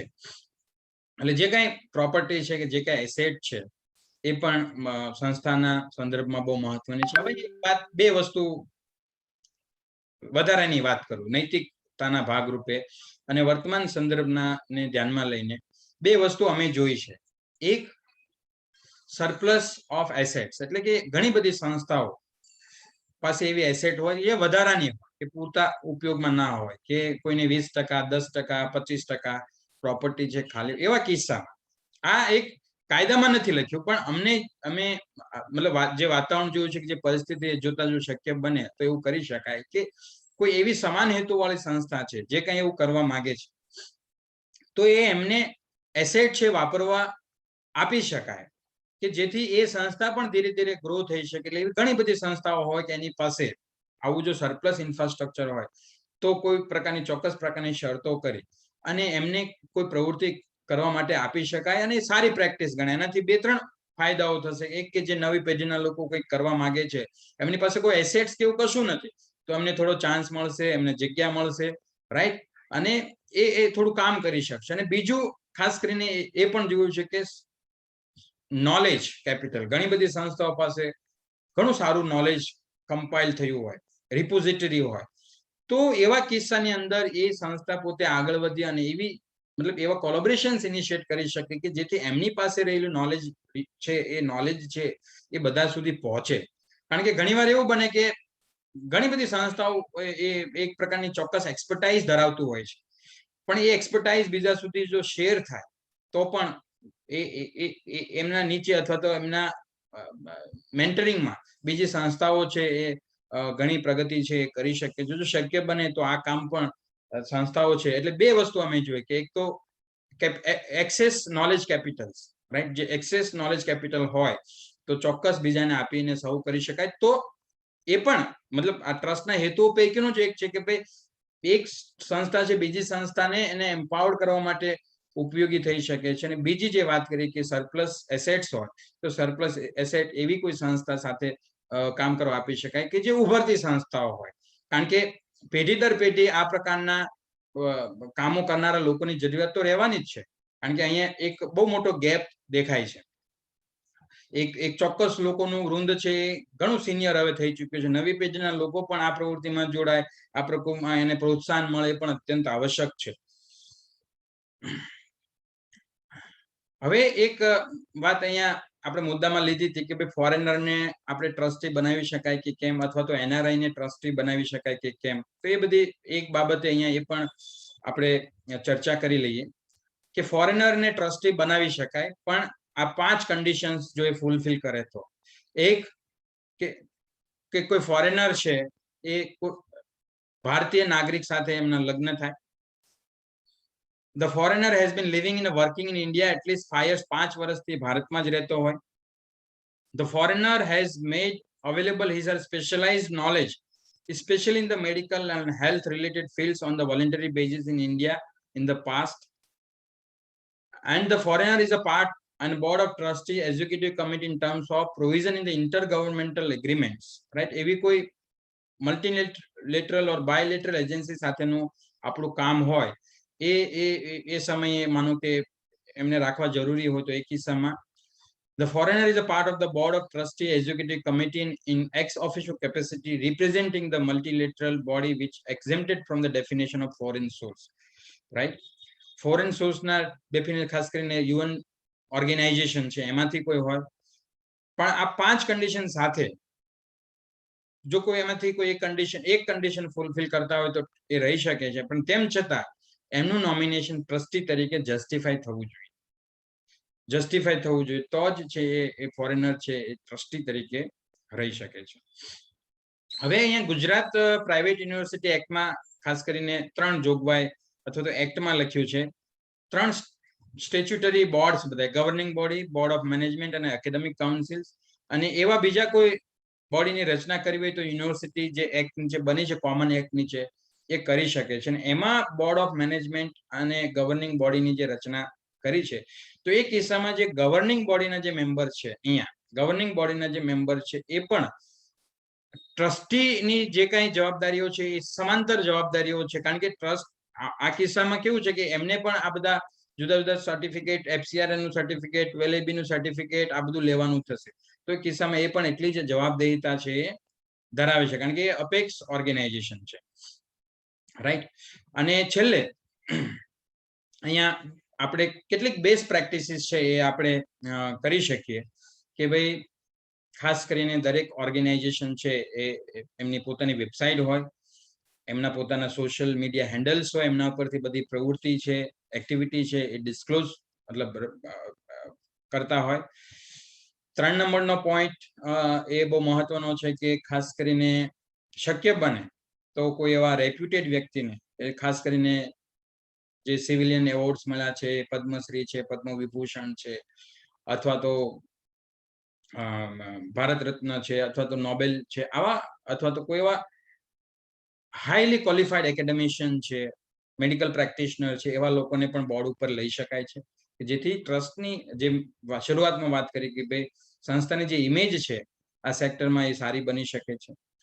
ક્વાર્ટરલી રિપોર્ટ છે દરેક ટ્રસ્ટી એ ઓટોમેટિક એવી મુખ્ય ટ્રસ્ટી જે છે, ચીફ ફંક્શનરી છે અથવા મેનેજિંગ ટ્રસ્ટી એને વ્યવસ્થા કરવી જોઈએ કે એટલીસ્ટ ક્વાર્ટરલી સંસ્થાની પ્રવૃત્તિની વિગત છે દરેક ટ્રસ્ટી સુધી પહોંચે, સ્વેચ્છાએ પહોંચે.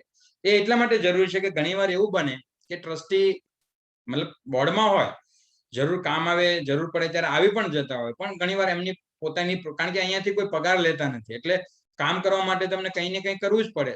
તો પોતે કોઈ ઉદ્યોગપતિ હોય અથવા તો કોઈ પોલિટિશિયન હશે અથવા તો કોઈ લોયર હશે, તો એમને એમના વ્યવસાયમાંથી સમય નહીં મળે, તો એક સમરાઇઝ વિગત છે એ એમના સુધી પહોંચે કે જેથી એ સતત એમનાથી વાકેફ રહે, એ પણ જરૂરી છે.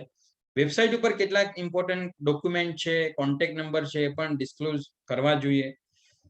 6 નંબર છે કે short profile of all trustees અને બોર્ડ મેમ્બર્સને એક નાની નાની પ્રોફાઇલ્સ, શોર્ટ પ્રોફાઇલ્સ એકાદ A4 સાઇઝના પેજની હોવી જોઈએ, જેથી ટ્રસ્ટીનું ક્રેડેન્શિયલ્સ આપણે કોઈ આવે તો એને બતાડી શકીએ કે આટલા વ્યવસ્થિત ટ્રસ્ટી છે.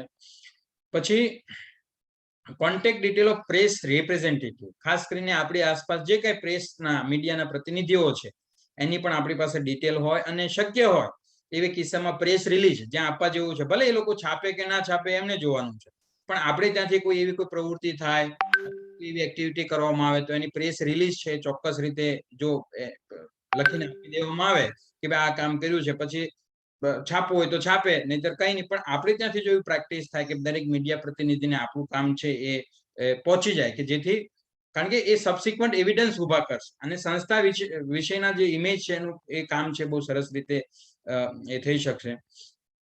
પછી contact details of important officers, એટલે કે આપણે આસપાસના જે જરૂરી ઓફિસર્સ છે એના નંબર્સ પણ આપણી પાસે હોય એ પણ જરૂરી છે, કારણ કે સંસ્થા લઈને આપણે છીએ એટલે આપણે એમના કદાચ કોઈ પણ જગ્યાએ કામ પડી શકે છે, તો એમની પણ ડિટેલ આપણી પાસે હોય એ જરૂરી છે. ઇમ્પોર્ટન્ટ પોલિટિકલ લીડર્સ જે છે, ખાસ કરીને લોકલ બોડીમાં ચૂંટાયેલા લોકો છે, MLA છે, MP છે, એમની પણ ડિટેલ આપણી પાસે હોય એ જરૂરી છે. રેગ્યુલર પ્રેસ રિલીઝની મેં વાત કરી, પ્રિપરેશન ઓફ એક્ટિવિટી રિપોર્ટની વાત કરી, અને એ એક્ટિવિટી રિપોર્ટ જે પૂરતા એવિડન્સ સાથે તૈયાર થાય એ પણ જરૂરી છે. અને ખાસ છેલ્લે 13 નંબરનો મુદ્દો એ લખ્યો છે કે એવિડન્સ ઓફ બેનિફિશિયરી, એટલે જ્યારે લાભાર્થી સાથે કામ કરીએ છીએ ત્યારે પણ ચોક્કસ પ્રકારના મતલબ ડોક્યુમેન્ટ્સ અથવા એવિડન્સ લેવા એ બહુ જરૂરી છે, કારણ કે એટલે અથવા કોઈ ચોક્કસ પ્રકારની એના માટે વ્યવસ્થા ઊભી થાય એ બહુ જરૂરી છે. માત્ર ફોટોગ્રાફ છે એ ઘણીવાર છે પૂરતા હોતા નથી, અને ફોટોગ્રાફ્સ પણ એવા ન હોવા જોઈએ કે જે માત્ર એમ લાગે કે આ ખાલી બસ ફોટો જ પડાયો છે. એક એવા નેચરલ ફોટોગ્રાફ જરૂરી છે, પણ એવું ના હોય કે ભાઈ ફોટોગ્રાફ છે આપણે માત્ર ફોટોગ્રાફ્સ માટે જ એક્ટિવિટી કરતા હોઈએ. તો આટલી વાત છે એ બહુ મહત્વની લાગે છે. અને હવે આપણે પ્રશ્નો છે એ લઈ લઈએ, જે લોકોને પ્રશ્નો છે એ પ્રશ્નો છે આપણે ચર્ચા કરી લઈએ.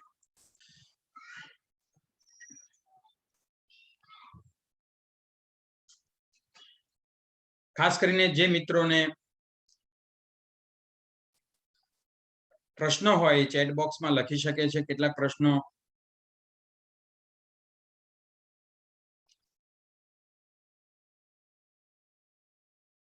જે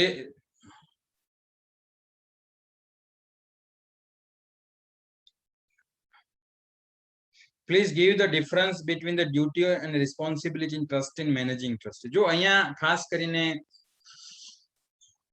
મહત્વની વાત એ છે કે આપણને આપણું પોતાનું બંધારણ છે, આપણે પોતાનું બંધારણ છે, એટલે આપણા બંધારણની અંદર આપણે છે એ જોગવાઈ કરવાની છે કે મેનેજિંગ ટ્રસ્ટી જો કાયદાના સંદર્ભમાં અંદર એવું નથી કે માત્ર મેનેજિંગ ટ્રસ્ટી જવાબદાર થશે.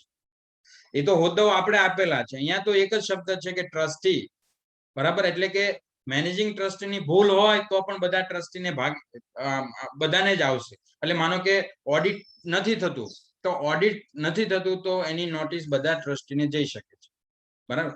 તો આ બહુ મહત્વનું વાત છે કે જે આપણે બધાએ ધ્યાનમાં રાખવું જોઈએ.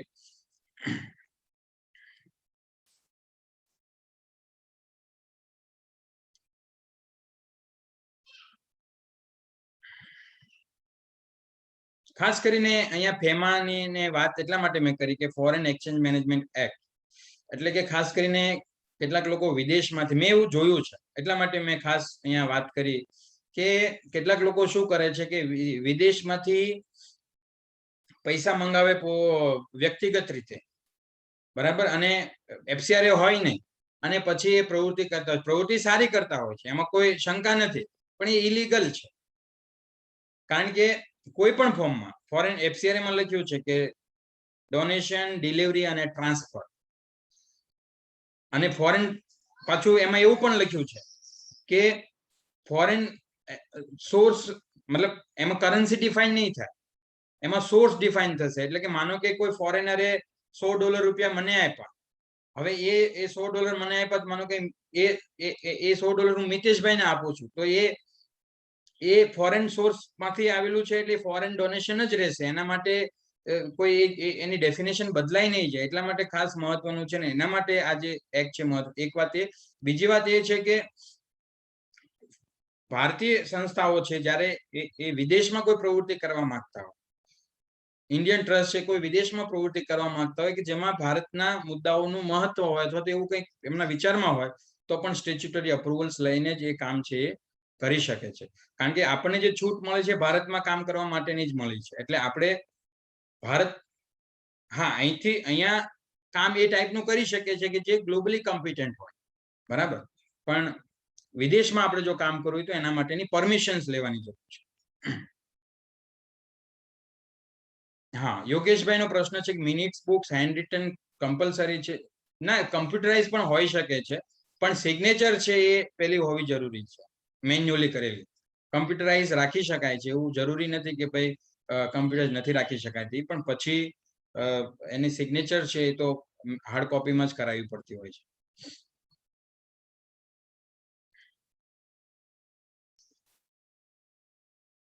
એ પછી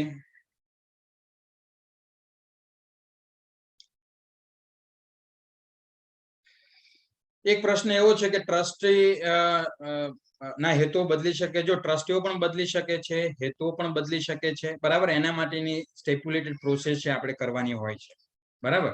એ સ્ટેપ્યુલેટેડ પ્રોસેસ આપણે કરીએ તો ટ્રસ્ટના હેતુઓ છે એ બદલી શકે છે, એમાં કોઈ ફેરફાર. પણ ખાસ હેતુ બદલે એટલે પેલું 12A નું રજીસ્ટ્રેશન ફરીને કામ કરવાનું ભૂલાય.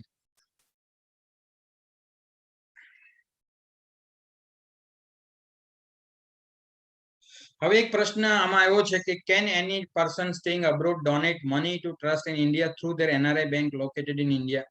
જો અહીંયા ખાસ એ બહુ મહત્વની વાત કરી દઉં કે એનઆરઆઈ છે, પહેલી વાત એનઆરઆઈ છે એ ફોરેન કન્ટ્રીબ્યુશન રેગ્યુલેશન એક્ટમાં નોન રેસિડેન્ટ ઇન્ડિયન, એટલે કે એનઆરઆઈ છે એ વિદેશી નાગરિક નથી. એટલે કે એમાં એ મુજબ એફસીઆર ના એક મુજબ એ ફોરેન સોર્સ નથી. એટલે કે જો એનઆરઆઈ પાસેથી કોઈ પણ પ્રકારનું દાન લેવામાં આવે છે તો એ ફોરેન ડોનેશન નથી, પણ એ એનઆરઆઈ ના વ્યક્તિગત અકાઉન્ટમાંથી ટ્રાન્સફર થાય તો. ઘણીવાર એવું બને છે કે એ એનઆરઆઈ ત્યાં જઈને કંપની બનાવે, તો કંપની બનાવ્યા પછી જો કંપનીના અકાઉન્ટમાંથી આપણને પૈસા આપે છે તો એ ચોક્કસ ફોરેન ડોનેશન બને છે. કારણ કે ત્યાં એને એક લીગલ એન્ટિટી એસ્ટાબ્લિશ કરી, એ લીગલ એન્ટિટી ફોરેન સોર્સ ની ડેફિનેશનમાં, મતલબ એફસીઆરએ માં ફોરેન સોર્સની ડેફિનેશન માનવામાં આવે છે. પછી ત્રીજી ઘટના, પહેલી વાત આપણે કરી ડાયરેક્ટ સેવિંગ અકાઉન્ટમાંથી આવે તો એ નથી. પછી બીજી વાત મેં કંપનીના અકાઉન્ટમાં, ત્રીજી વાત એ એવું કરે કે બીજા બધા પાસેથી કલેક્શન કરીને મોકલાવે, શુભ ચિંતકો હોય, તો એ કિસ્સામાં એ પાછા ફોરેન ડોનેશન્સ બને છે. તો એ કિસ્સામાં એફસીઆરએ હોવું જરૂરી છે. અને ખાસ કરીને એનઆરઆઈ પાસેથી ડોનેશન લેવામાં આવે ત્યારે એની પાસપોર્ટની કોપી આપણી પાસે હોય એ ઈચ્છનીય છે, બરાબર. તો આટલું ખાસ ધ્યાન રાખવું જોઈએ.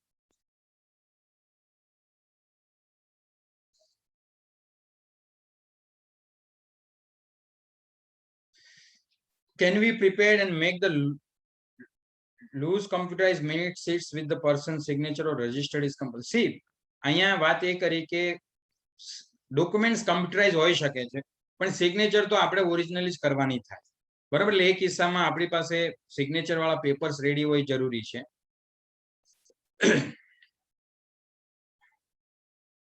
એ સિવાયના હા, મેં 5 ટ્રસ્ટી જે ફોરેનર્સ ને ટ્રસ્ટી બનાવવાની 5 કન્ડિશન્સની વાત કરી, એ પૈકી એક ફૂલફિલ થવી જરૂરી છે. પણ તેમ છતાંય એ 5 પૈકી જે જસ્ટિફિકેશન છે એ હોવું બહુ જરૂરી છે. જસ્ટિફિકેશન હોવું બહુ જરૂરી છે કે ભાઈ ખરેખર એમને નિમણૂક કરવા માટેના કોઈ ચોક્કસ સ્પેસિફિક પર્પઝ છે તો જ એમને રાખી શકાય છે.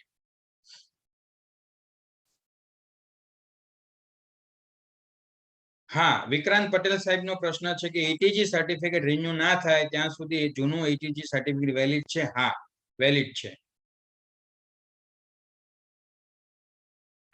What is the role of co-opted trustee? જો હવે ટ્રસ્ટી તરીકે આમાં કેવું છે કે ઘણીવાર એવું થાય કે એક એવી સામાન્ય વસ્તુ બને કે ટ્રસ્ટી તરીકે કોણ, તો ખાસ કરીને જે લોકો એફિડેવિટ સબમિટ કરે છે ચેરિટી કમિશનરની ઓફિસમાં એના સ્ટિપ્યુલેટેડ ફોર્મમાં, એ ટ્રસ્ટી તરીકે ગણાય. એ પછી એને કોઈ પણ પ્રકારના નામ આપેલું હોય, બરાબર. કારણ કે આપણે નામ આપીએ, જે કઈ ટ્રેઝરર નામ આપીએ કે પ્રેસિડેન્ટ કહીએ કે બીજું ત્રીજું કહીએ, પણ એ બધા જ એક ટ્રસ્ટીઓ છે, બરાબર. હોદ્દા તો પછી આપણે આપણી રીતે ડિફાઇન કર્યા છે, એની જવાબદારી, પણ એ જવાબદારીઓ આપણે ટ્રસ્ટ ડીડમાં લખી શકીએ છીએ. એ જે ટ્રસ્ટ ડીડ કે મેમોરેન્ડમ બને છે એમાં ચોક્કસ જવાબદારીઓ સ્પેસિફાઈ થઈ શકે છે. મીનાક્ષીબેન ઠાકોરનો પ્રશ્ન છે કે 20 વર્ષથી વધુ જૂનું ટ્રસ્ટ હોય અને બધા ટ્રસ્ટીઓ હયાત ના હોય, એવા સંજોગોમાં ટ્રસ્ટ કરવા શું પ્રોસેસ કરી શકાય? હવે એ કિસ્સામાં તમારે ચેરિટી કમિશનરની ઓફિસમાં જઈને જ એ કરવું પડે, કારણ કે કેવું છે કે એમના ઓરિજિનલ ટ્રસ્ટી જ હયાત નથી, તો પછી બાકીનું એનું ઠરાવ કોણ કરશે, એના રિપોર્ટિંગ ટ્રસ્ટી કોણ બનશે, આ બધું જરૂરી છે, બરાબર. એટલે તમારે એ કેસમાં એમની સાથે લઈ અથવા તો કોઈ તમારે એડવોકેટ સાથે ચર્ચા કરીને આ વાત છે એ કરવી જોઈએ. હરેશ ત્રિવેદી સાહેબનો પ્રશ્ન છે વર્ચ્યુઅલ મીટિંગ. જો અત્યારના કિસ્સામાં વર્ચ્યુઅલ મીટિંગ છે એના રેકોર્ડિંગ્સ અથવા તે વાત છે એ ચોક્કસ લીગલી માન્ય રહી શકે છે, પણ એ કિસ્સામાં ડોક્યુમેન્ટ છે, એમની સિગ્નેચર છે, તમે વારાફરતી બધાની સાથે મોકલાવીને જે કારણ કે આમાં કેવું છે કે કેટલીક તો કન્વેન્શનલ પ્રેક્ટિસીસ છે. હવે એ કિસ્સામાં તો શું છે કે આપણી પાસે જે ફોર્મમાં માંગતા હોય એ ફોર્મમાં માંગશે, કારણ કે ઘણીવાર લોકો ગવર્મેન્ટ પ્રોજેક્ટમાં ઘણીવાર એવું થતું હોય છે કે ભાઈ બેંક પાસબુક ની ઝેરોક્સ જોડ્યું આવું લખેલું હોય. ઘણી સંસ્થાને કરંટ અકાઉન્ટ હોય અને કરંટ અકાઉન્ટની અંદર બેંકની પાસબુક ના આવે, એટલે એ લોકો શું કરે, સ્ટેટમેન્ટ જોડે. એટલે પેલા ઓફિસર્સ ક્વેરી કાઢે કે આમાં પાસબુક નથી. તો એટલે આ કિસ્સામાં શું છે કે જે કાયદાકીય રીતે જે કન્વેન્શનલ વસ્તુ છે એ મેન્ટેન થાય એટલી રીતે બહુ જરૂરી છે.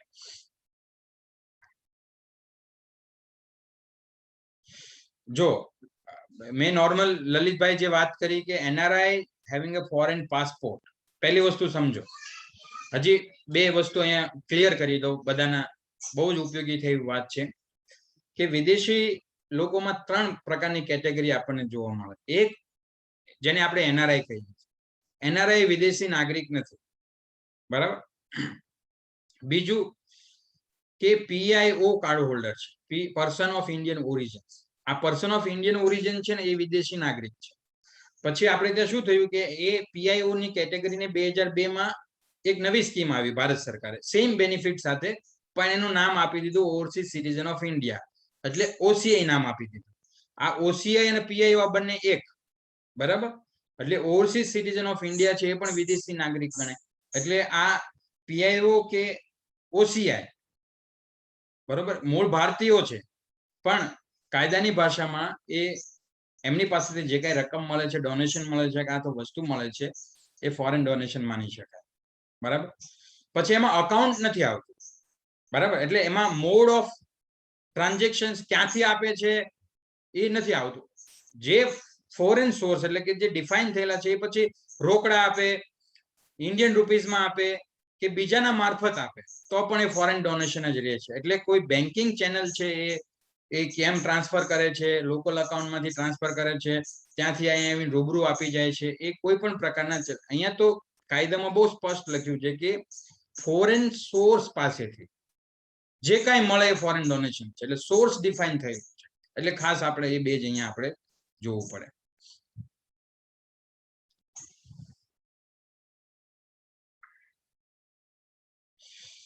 ગિરીશભાઈનો પ્રશ્ન છે કે પ્રમુખની મુદત પૂર્ણ થતા હોદ્દો છોડતા હોય તેવા સંજોગોમાં કારોબારી તથા અન્ય હોદ્દેદારો તથા કાર્યકારી સભ્યની પણ મુદત પૂર્ણ થાય તો તેઓ કાર્યકારી સભ્યો હોદ્દેદારીની નિમણૂક કરી શકે. જો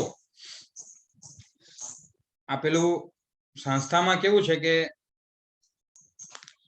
પોલિટિકલ પાર્ટી જેવું નથી કે માનો કે પ્રદેશ કોંગ્રેસના પ્રમુખ બદલી ગયા એટલે આખી બોડી ડિસ્કાર્ડ થઈ ગઈ. અહીંયા કેવું થશે કે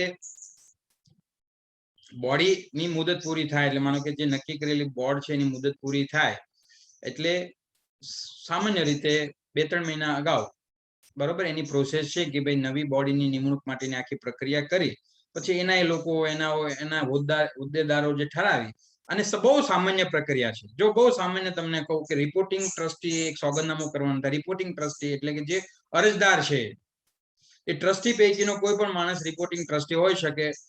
આદર્શ કિસ્સામાં પ્રમુખ છે કે સેક્રેટરી હોતા હોય છે. એક વાત એ. બીજું કે જે આવનાર લોકો છે એના એફિડેવિટ્સ આપવાના હોય છે બરોબર, જે નવા ટ્રસ્ટી તરીકે હોય છે એના, અને એની એક કોપી છે એ કોપી બંધારણ આપણે જે ઠરાવ કર્યો છે ઠરાવ એની કોપી અને બધું સહી સિક્કા કરી અને એફિડેવિટ્સ હોય તેને નોટરાઇઝ કરીને ચેરિટી કમિશનમાં આપી દેવાનું, ઓછી કોપી લઈ લેવાની. એટલે તરત જ આવા સીધી લીટીના ફેરફાર રિપોર્ટો તો એ લગભગ 30-40 દિવસમાં કરી દેશે. એમાં બહુ સમય નહીં લાગે. તકરારી હોય તો એમાં થોડો સમય લાગી શકે છે.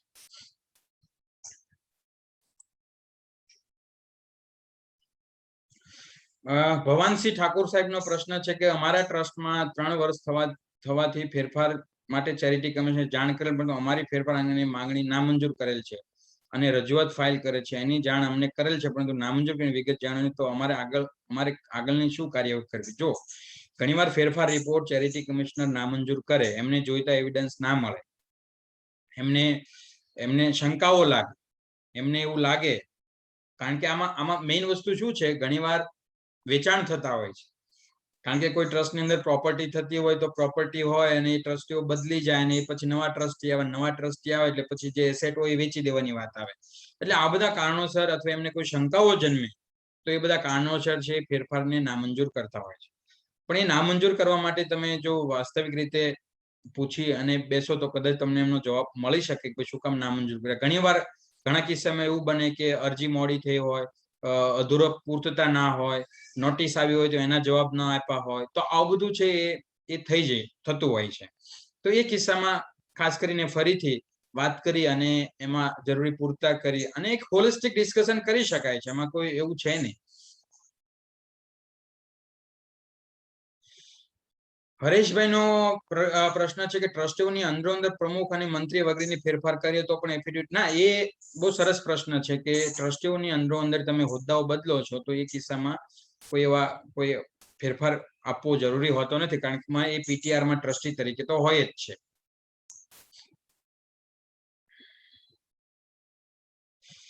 ડોક્ટર કુસુમ ચંદારાણાનો પ્રશ્ન છે કે ટ્રસ્ટમાં સભ્ય સંખ્યા ઠરાવ મુજબ મર્યાદિત છે, તેમાં વધારો કરવા બંધારણમાં ફેરફાર કરવા પ્રોસેસ શું હોય? જો બંધારણની અંદર ફેરફાર કરવો હોય તો મેં જે તમને વાત કરી કે જે ફેરફાર કરવા માંગો છો એનું રિઝોલ્યુશન, એની મિનિટ્સ, પહેલા મિનિટ્સ મીટિંગ બોલાવી લેવાની, મીટિંગના એજન્ડામાં લખી કાઢવાનું કે ભાઈ આટલા મુદ્દાઓ છે, એ મુદ્દાઓ સાથે મીટિંગ કરી એની મિનિટ્સની અંદર ઠરાવ કરી નાખવાનો. આ ઠરાવ થઈ જાય પછી એક વ્યક્તિને જવાબદારી આપી દેવાની. એ જવાબદારી આપેલી વ્યક્તિ છે એ સોગંદનામું રજૂ કરીને ચેરિટી કમિશનરમાં રજૂઆત કરી દેશે કે ભાઈ આ જે વસ્તુ જે છે એમાં અમે આ ફેરફાર કરવા માંગીએ છીએ. એક વસ્તુ ખાસ મૂકી શકાય કે શું કામ ફેરફાર કરવા માંગુ છું એની એક જસ્ટિફિકેશન, એની નોટ છે એ પણ આમાં હોય તો વધારે સારું રહે, કે જેથી ખ્યાલ આવે કે ભાઈ આપણે ફેરફારની જરૂરિયાત ઊભી શું કામ થઈ છે. તો એની કોઈ વાસ્તવિકતા હોય તો એ વધારે રીતે યોગ્ય રીતે છે અને ઝડપથી કામ એમાં થાય.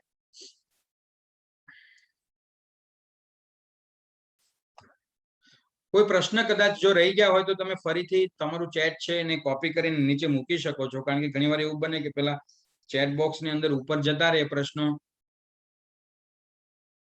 પીટીઆર ની કોપી મેળવવા માટે ચેરિટી કમિશનરની ઓફિસમાં અરજી જ કરવાની રહે છે, બીજું કંઈ કરવાનું હોતું નથી.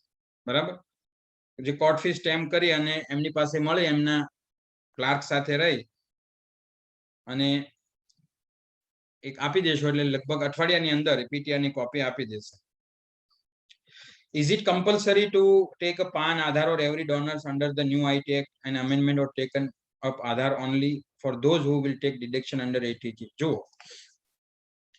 હવે આમાં એવું છે કે ડોનર રિટર્ન ફાઇલ કરવાની એક વાત આવી છે, એટલે કે જે વર્ષના દાતાઓ છે એને દાતાઓ જે છે એ દાતાઓ માટેનું જે એનું જેમ આપણે ટીડીએસ નું રિટર્ન ભરીએ છીએ એ ટાઈપનું રિટર્ન છે છેલ્લે વર્ષના અંતે ભરવાનું છે.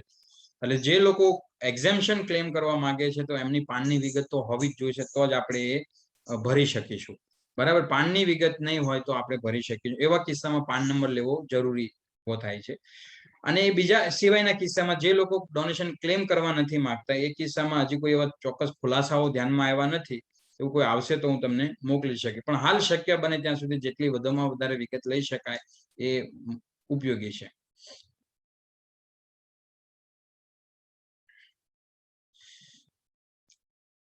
હવે મેહુલ કુમારનો પ્રશ્ન છે કે કોઈ ટ્રસ્ટમાં પ્રમુખ રાજીનામું આપે તો આગળ શું પ્રોસેસ કરવાની? હવે પ્રમુખ તરીકે રાજીનામું આપે છે કે ટ્રસ્ટી તરીકે નીકળવાનું રાજીનામું? જો નીકળવાનું રાજીનામું આપે તો એના માટેની નવા ટ્રસ્ટીની નિમણૂક કરવી બહુ જરૂરી છે.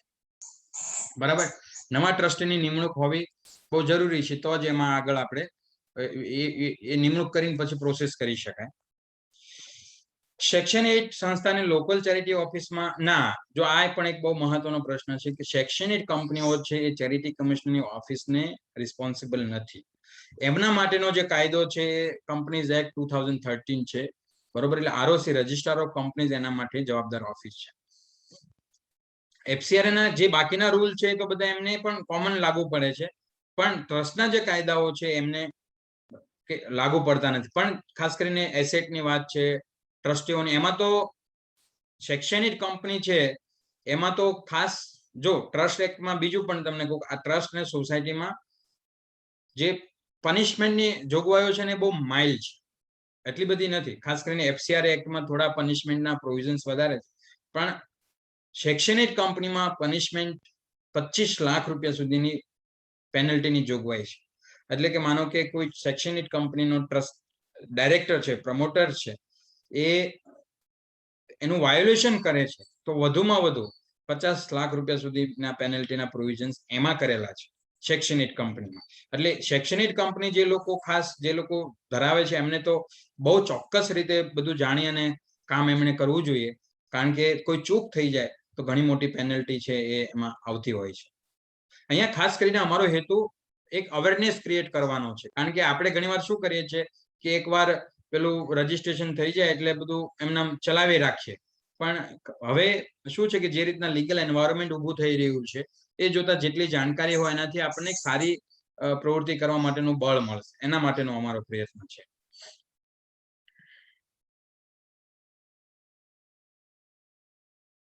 શૈક્ષણિક કંપનીના કોઈ ઉદાહરણ આપી સમજાવી શકશો હરેશભાઈ? થોડું વિગતવાર લખશો તો ચોક્કસ આપણે એની ચર્ચા કરી લઈએ.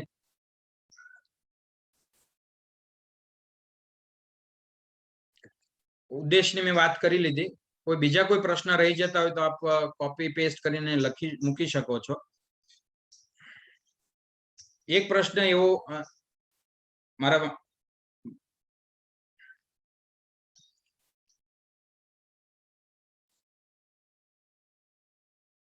જો એક થોડો કોમ્પ્લિકેટેડ પ્રશ્ન છે.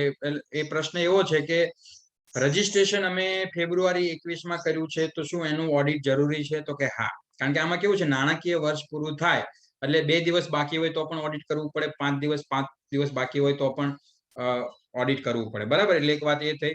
બીજું કે 12 નું રજીસ્ટ્રેશન એ પણ કમ્પલસરી છે. હવે કેવું છે કે જે રૂલ છે એ આવ્યો 1 એપ્રિલ 2021 થી. 1 એપ્રિલ 2021 થી નવું 12AB અને એટીજી લેવાની વાત છે. હવે ઘણાને એવું બને કે માર્ચની અંદર એમને રજીસ્ટ્રેશન માનો કે કર્યું, 12 કે ATG નું આવ્યું હોય તો પણ એમણે એપ્રિલ પછી ફરીને કરવું પડશે. એટલે એમાં કોઈને એક્ઝેમ્પશન્સ નથી, એવી વાત છે જ નહીં. જે લોકોને મળ્યું છે 31 માર્ચ 2021 પહેલા જેની પાસે હતા એ સર્ટિફિકેટ વાળાએ રિન્યુઅલ જૂન પહેલા બધાએ કરી દેવાના છે. બરાબર.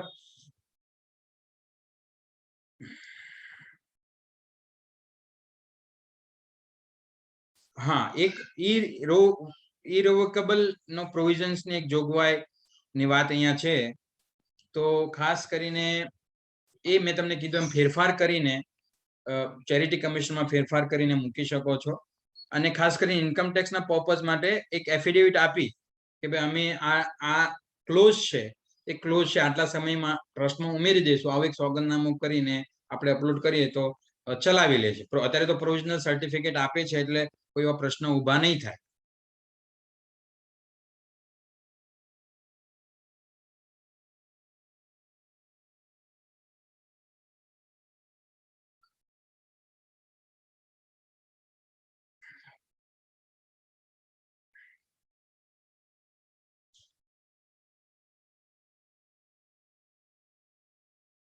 બેંકમાં ડિપોઝિટ કરેલ રકમ ફસાઈ જાય તો ટ્રસ્ટની જવાબદારી થાય કે નહીં? જો હવે આમાં કેવું છે કે એ કોઈ પણ પ્રકારની નાણાકીય બાબતો માટે, સંસ્થાની કોઈ પણ એસેટ્સ માટે, રકમ્સ માટે, ડોનેશન્સ માટે ટ્રસ્ટીઓની ચોક્કસ જવાબદારી ઊભી થાય છે. બરાબર. પરંતુ હવે શું કામ ફસાય છે, શું છે, એની જાણકારી આપણે મેળવવી પડે. બીજી વાત એ છે, ખાસ કરીને અહીંયા એ પણ કહું, ટ્રસ્ટીઓ વ્યક્તિગત રીતે ઘણીવાર બહુ જવાબદારી ન લેવા માંગતા હોય તો એક એવી પદ્ધતિ ઊભી કરી શકે છે કે જ્યારે ટ્રસ્ટની કોઈ ડિપોઝિટ, ફિક્સ ડિપોઝિટ છે, મૂકવાની થાય, એવું તેવું ફાઇનાન્શિયલ ડિસિઝન આવે, મોટા ફાઇનાન્શિયલ ડિસિઝન લેવામાં આવે ત્યારે બધા ટ્રસ્ટીઓને સાથે રાખે, એના ઉપર પ્રોપર કન્સલ્ટેશન કરે, ઠરાવ પાસ કરીને પછી નિર્ણય લે તો એમની વ્યક્તિગત જવાબદારીમાંથી એ એમની મતલબ એક વ્યક્તિગત જવાબદારીને બદલે એક સંયુક્ત જવાબદારી બની શકે. ઘણીવાર એવું બને કે કોઈ કોઓપરેટિવ બેંકમાં કે કોઈ એવી જગ્યાએ પૈસા મૂક્યા હોય તો એ બેંક ફડચામાં ગઈ હોય કે બીજું ત્રીજું થયું હોય તો અને એ નુકસાન છે એ આવે, પણ એ સામૂહિક નુકસાન છે તો એ જોવું રહ્યું. પણ ખાસ અહીંયા વાત એ છે કે આવા ફાઇનાન્શિયલ બાબતમાં પણ ઇન્કમ ટેક્સ એક્ટમાં પણ લખેલું છે, FCRમાં પણ લખેલું છે કે બને ત્યાં સુધી સિક્યોર્ડ ઇન્સ્ટ્રુમેન્ટમાં જ ઇન્વેસ્ટમેન્ટ થાય એ બહુ જરૂરી છે. કારણ કે અહીંયા વધારે વ્યાજની લાલચમાં કે વધારે ઇન્ટરેસ્ટ માટે આ વ્યક્તિગત પૈસા નથી, સંસ્થાના પૈસા છે, એટલે વધારે પડતું જોખમ ઉઠાવવું જોઈએ નહીં. ભલે પર્પઝ સાફ હોય કે ભાઈ આપણને વધારે ઇન્ટરેસ્ટ મળશે તો વધારે સારી પ્રવૃત્તિ કરી શકીશું, પણ અહીંયા સેફટી મહત્વની છે. એટલે ઘણીવાર એવું બને કે જે કઈ ઇન્સ્ટ્રુમેન્ટ આપણે પસંદ કરીએ છીએ, ઇન્સ્ટ્રુમેન્ટ એકદમ પરફેક્ટ હોય, જેમાં જવાબદારી મતલબ આપણી નહિવત ફિક્સ થતી હોય અને આપણા પૈસાનું રોકાણ છે એ સુરક્ષિત હોય, એ બહુ મહત્વનું છે. અને એના માટે પણ અમુક કિસ્સામાં જે ઇન્કમ ટેક્સ એક્ટમાં ઠરાવેલા મુદ્દા સિવાયના ઇન્સ્ટ્રુમેન્ટની અંદર જ્યારે રોકાણ કરીએ છીએ ત્યારે ચેરિટી કમિશનરની પરવાનગી લેવી પણ જરૂરી બને છે. જે નીતિ નિયમ સિવાયના કોઈ ઇન્સ્ટ્રુમેન્ટ કે કોઈ જગ્યાએ આપણે રોકાણ કરવા માંગીએ છીએ ત્યારની વાત છે.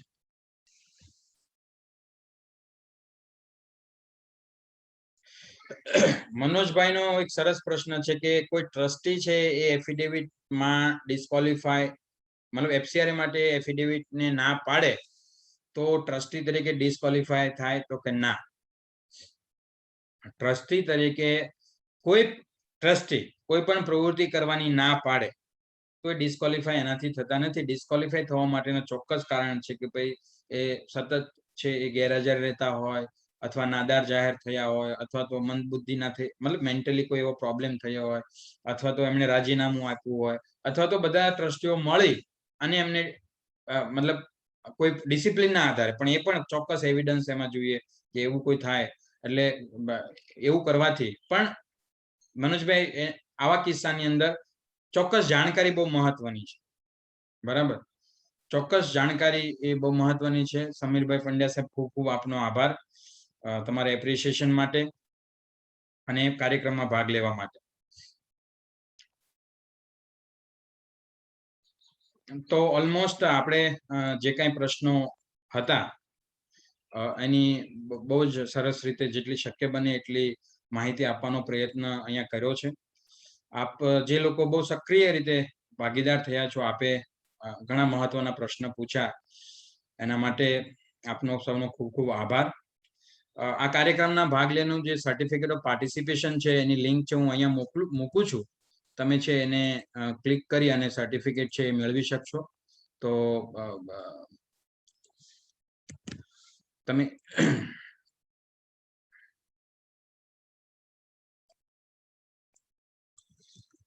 એક જ મિનિટમાં હું સર્ટિફિકેટની જે લિંક છે એ આપને મૂકું છું, જેથી સર્ટિફિકેટ અને બાકીનું જે રેફરન્સ મટીરિયલ છે ખાસ કરીને ઉપયોગી વાંચી શકાય એવું મટીરિયલનો મેલ છે અમે તમને આવતીકાલે કરી દઈશું, કે જેથી તમને ઉપયોગી થાય એવા રેકોર્ડ્સ રેફરન્સીસનું ઘણું બધું ડિટેલ છે એ તમે વાંચી શકશો. અને એનો મેલ હું તમને કાલે અમે કરી શકીશું. આ લિંક ઉપરથી તમે સર્ટિફિકેટ તમારો ફીડબેક આપીને મેળવી શકો છો. બરાબર. હાલ તમે આમને આ લિંકને તમે તમારા વોટ્સએપમાં કોઈને મોકલી અને કોપી કરી શકો છો અને પછી એમાં ફીડબેક છે ભરશો એટલે તમને સર્ટિફિકેટ છે આવી જશે. ફરીને જે લોકો મૌલિક ભટ્ટ સાહેબનો પ્રશ્ન છે કે kindly answer if we can appoint NRI to managing committee. જો એનઆરઆઈ માટે બહુ સરસ વાત આદરણીય ચેરિટી કમિશનર સાહેબે એક સમારંભમાં કીધી, તેનો રેફરન્સ તમને કે સતત કોઈ પણ ટ્રસ્ટી 6 મહિના કરતા વધારે ગેરહાજર રહે તો ટ્રસ્ટી તરીકે ડિસ્કોલિફાય થાય છે. બરાબર. એટલે એક વાત એ. બીજી વાત કે ટ્રસ્ટી તરીકે રહેવાનો પર્પઝ શું છે? ટ્રસ્ટી તરીકે રહેવાનો પર્પઝ શું છે એ બહુ મહત્વનું છે. બરાબર. એટલે ટ્રસ્ટી તરીકે મતલબ સ્ટેચ્યુટ કે કાયદામાં એવું કહેવા માંગે છે કે સતત સેવા કરવા માટે, સતત જવાબદારી લેવા માટે એ તૈયાર થાય છે. એટલે તમે એનઆરઆઈ ને ટ્રસ્ટી તરીકે રાખી એમાં કોઈ એવો બહુ વાંધો નહીં આવે, પણ એમની હાજરી બહુ મહત્વની છે. બરાબર. એટલે એ જો સતત એમની ગેરહાજરી હોય એવા કિસ્સામાં તો ચેરિટી કમિશનરની પરમિશન લઈને જ બહાર જઈ શકે. જો 6 મહિના કરતા વધારાનો પીરિયડ થાય તો એટલે ચોક્કસ એમનું જસ્ટિફિકેશન મળતું હોવું જોઈએ. બરાબર. એટલે એ કિસ્સાની અંદર તમે એમની સાથે કન્સલ્ટેશન કરીને જ નિમણૂક કરો એ વધારે યોગ્ય છે.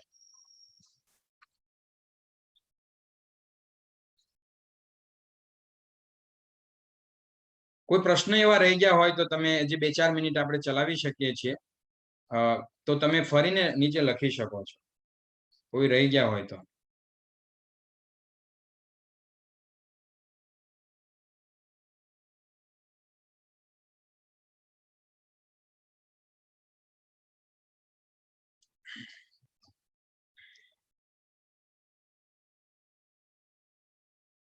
જો કેટલાક એક પ્રશ્ન એવો આવ્યો કે એફસીઆર નું એફિડેવિટ સાઇન ન કરે ટ્રસ્ટી તરીકે. મેં તમને કીધું એના માટે એક જ ખુલાસો છે કે તમે એમને પ્રોપર ઓરિએન્ટેશન આપો કે ભાઈ આ ખરેખર કાયદો શું છે.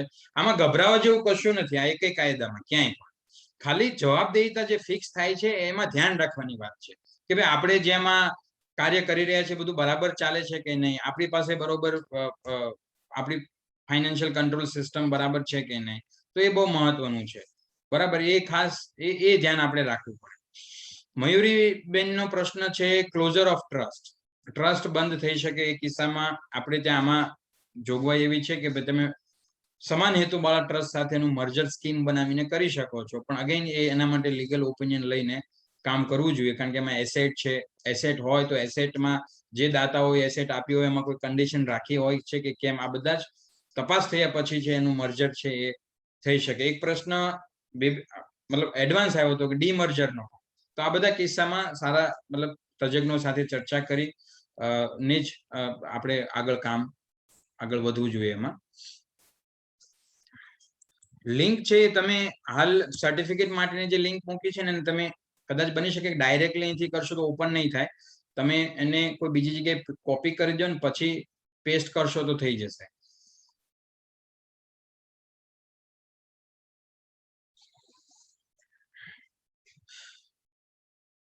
મીનાક્ષીબેન, આપણે વાત કરી કે ટ્રસ્ટ રજીસ્ટ્રેશન થઈ ગયા પછી તમારે જો ઓબ્જેક્ટિવ ઉમેરવા હોય તો એનો ફેરફાર રિપોર્ટ રજૂ કરવો પડે.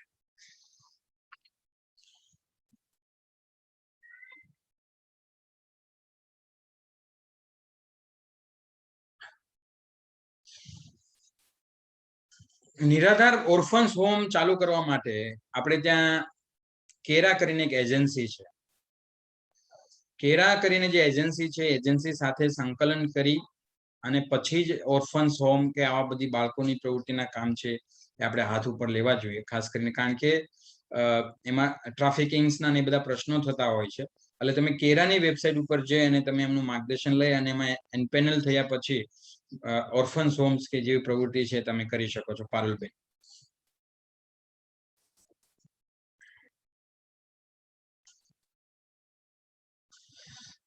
મિલકત ફિક્સ ડિપોઝિટ ઉપર રજીસ્ટર કરી છે અને હવે 12A જેવું ત્યારે કોઈ એમાં કોઈ ફિક્સ ડિપોઝિટ ને કે એને કોઈ છે ને 12AB તો આજે પણ લઈ શકાય છે, એના માટે કોઈ ફરીન છે ને? હા, હિનાબેન, નવા બધા લોકોએ ફરીને 12AB નું રજીસ્ટ્રેશન બધાએ કરવાનું છે.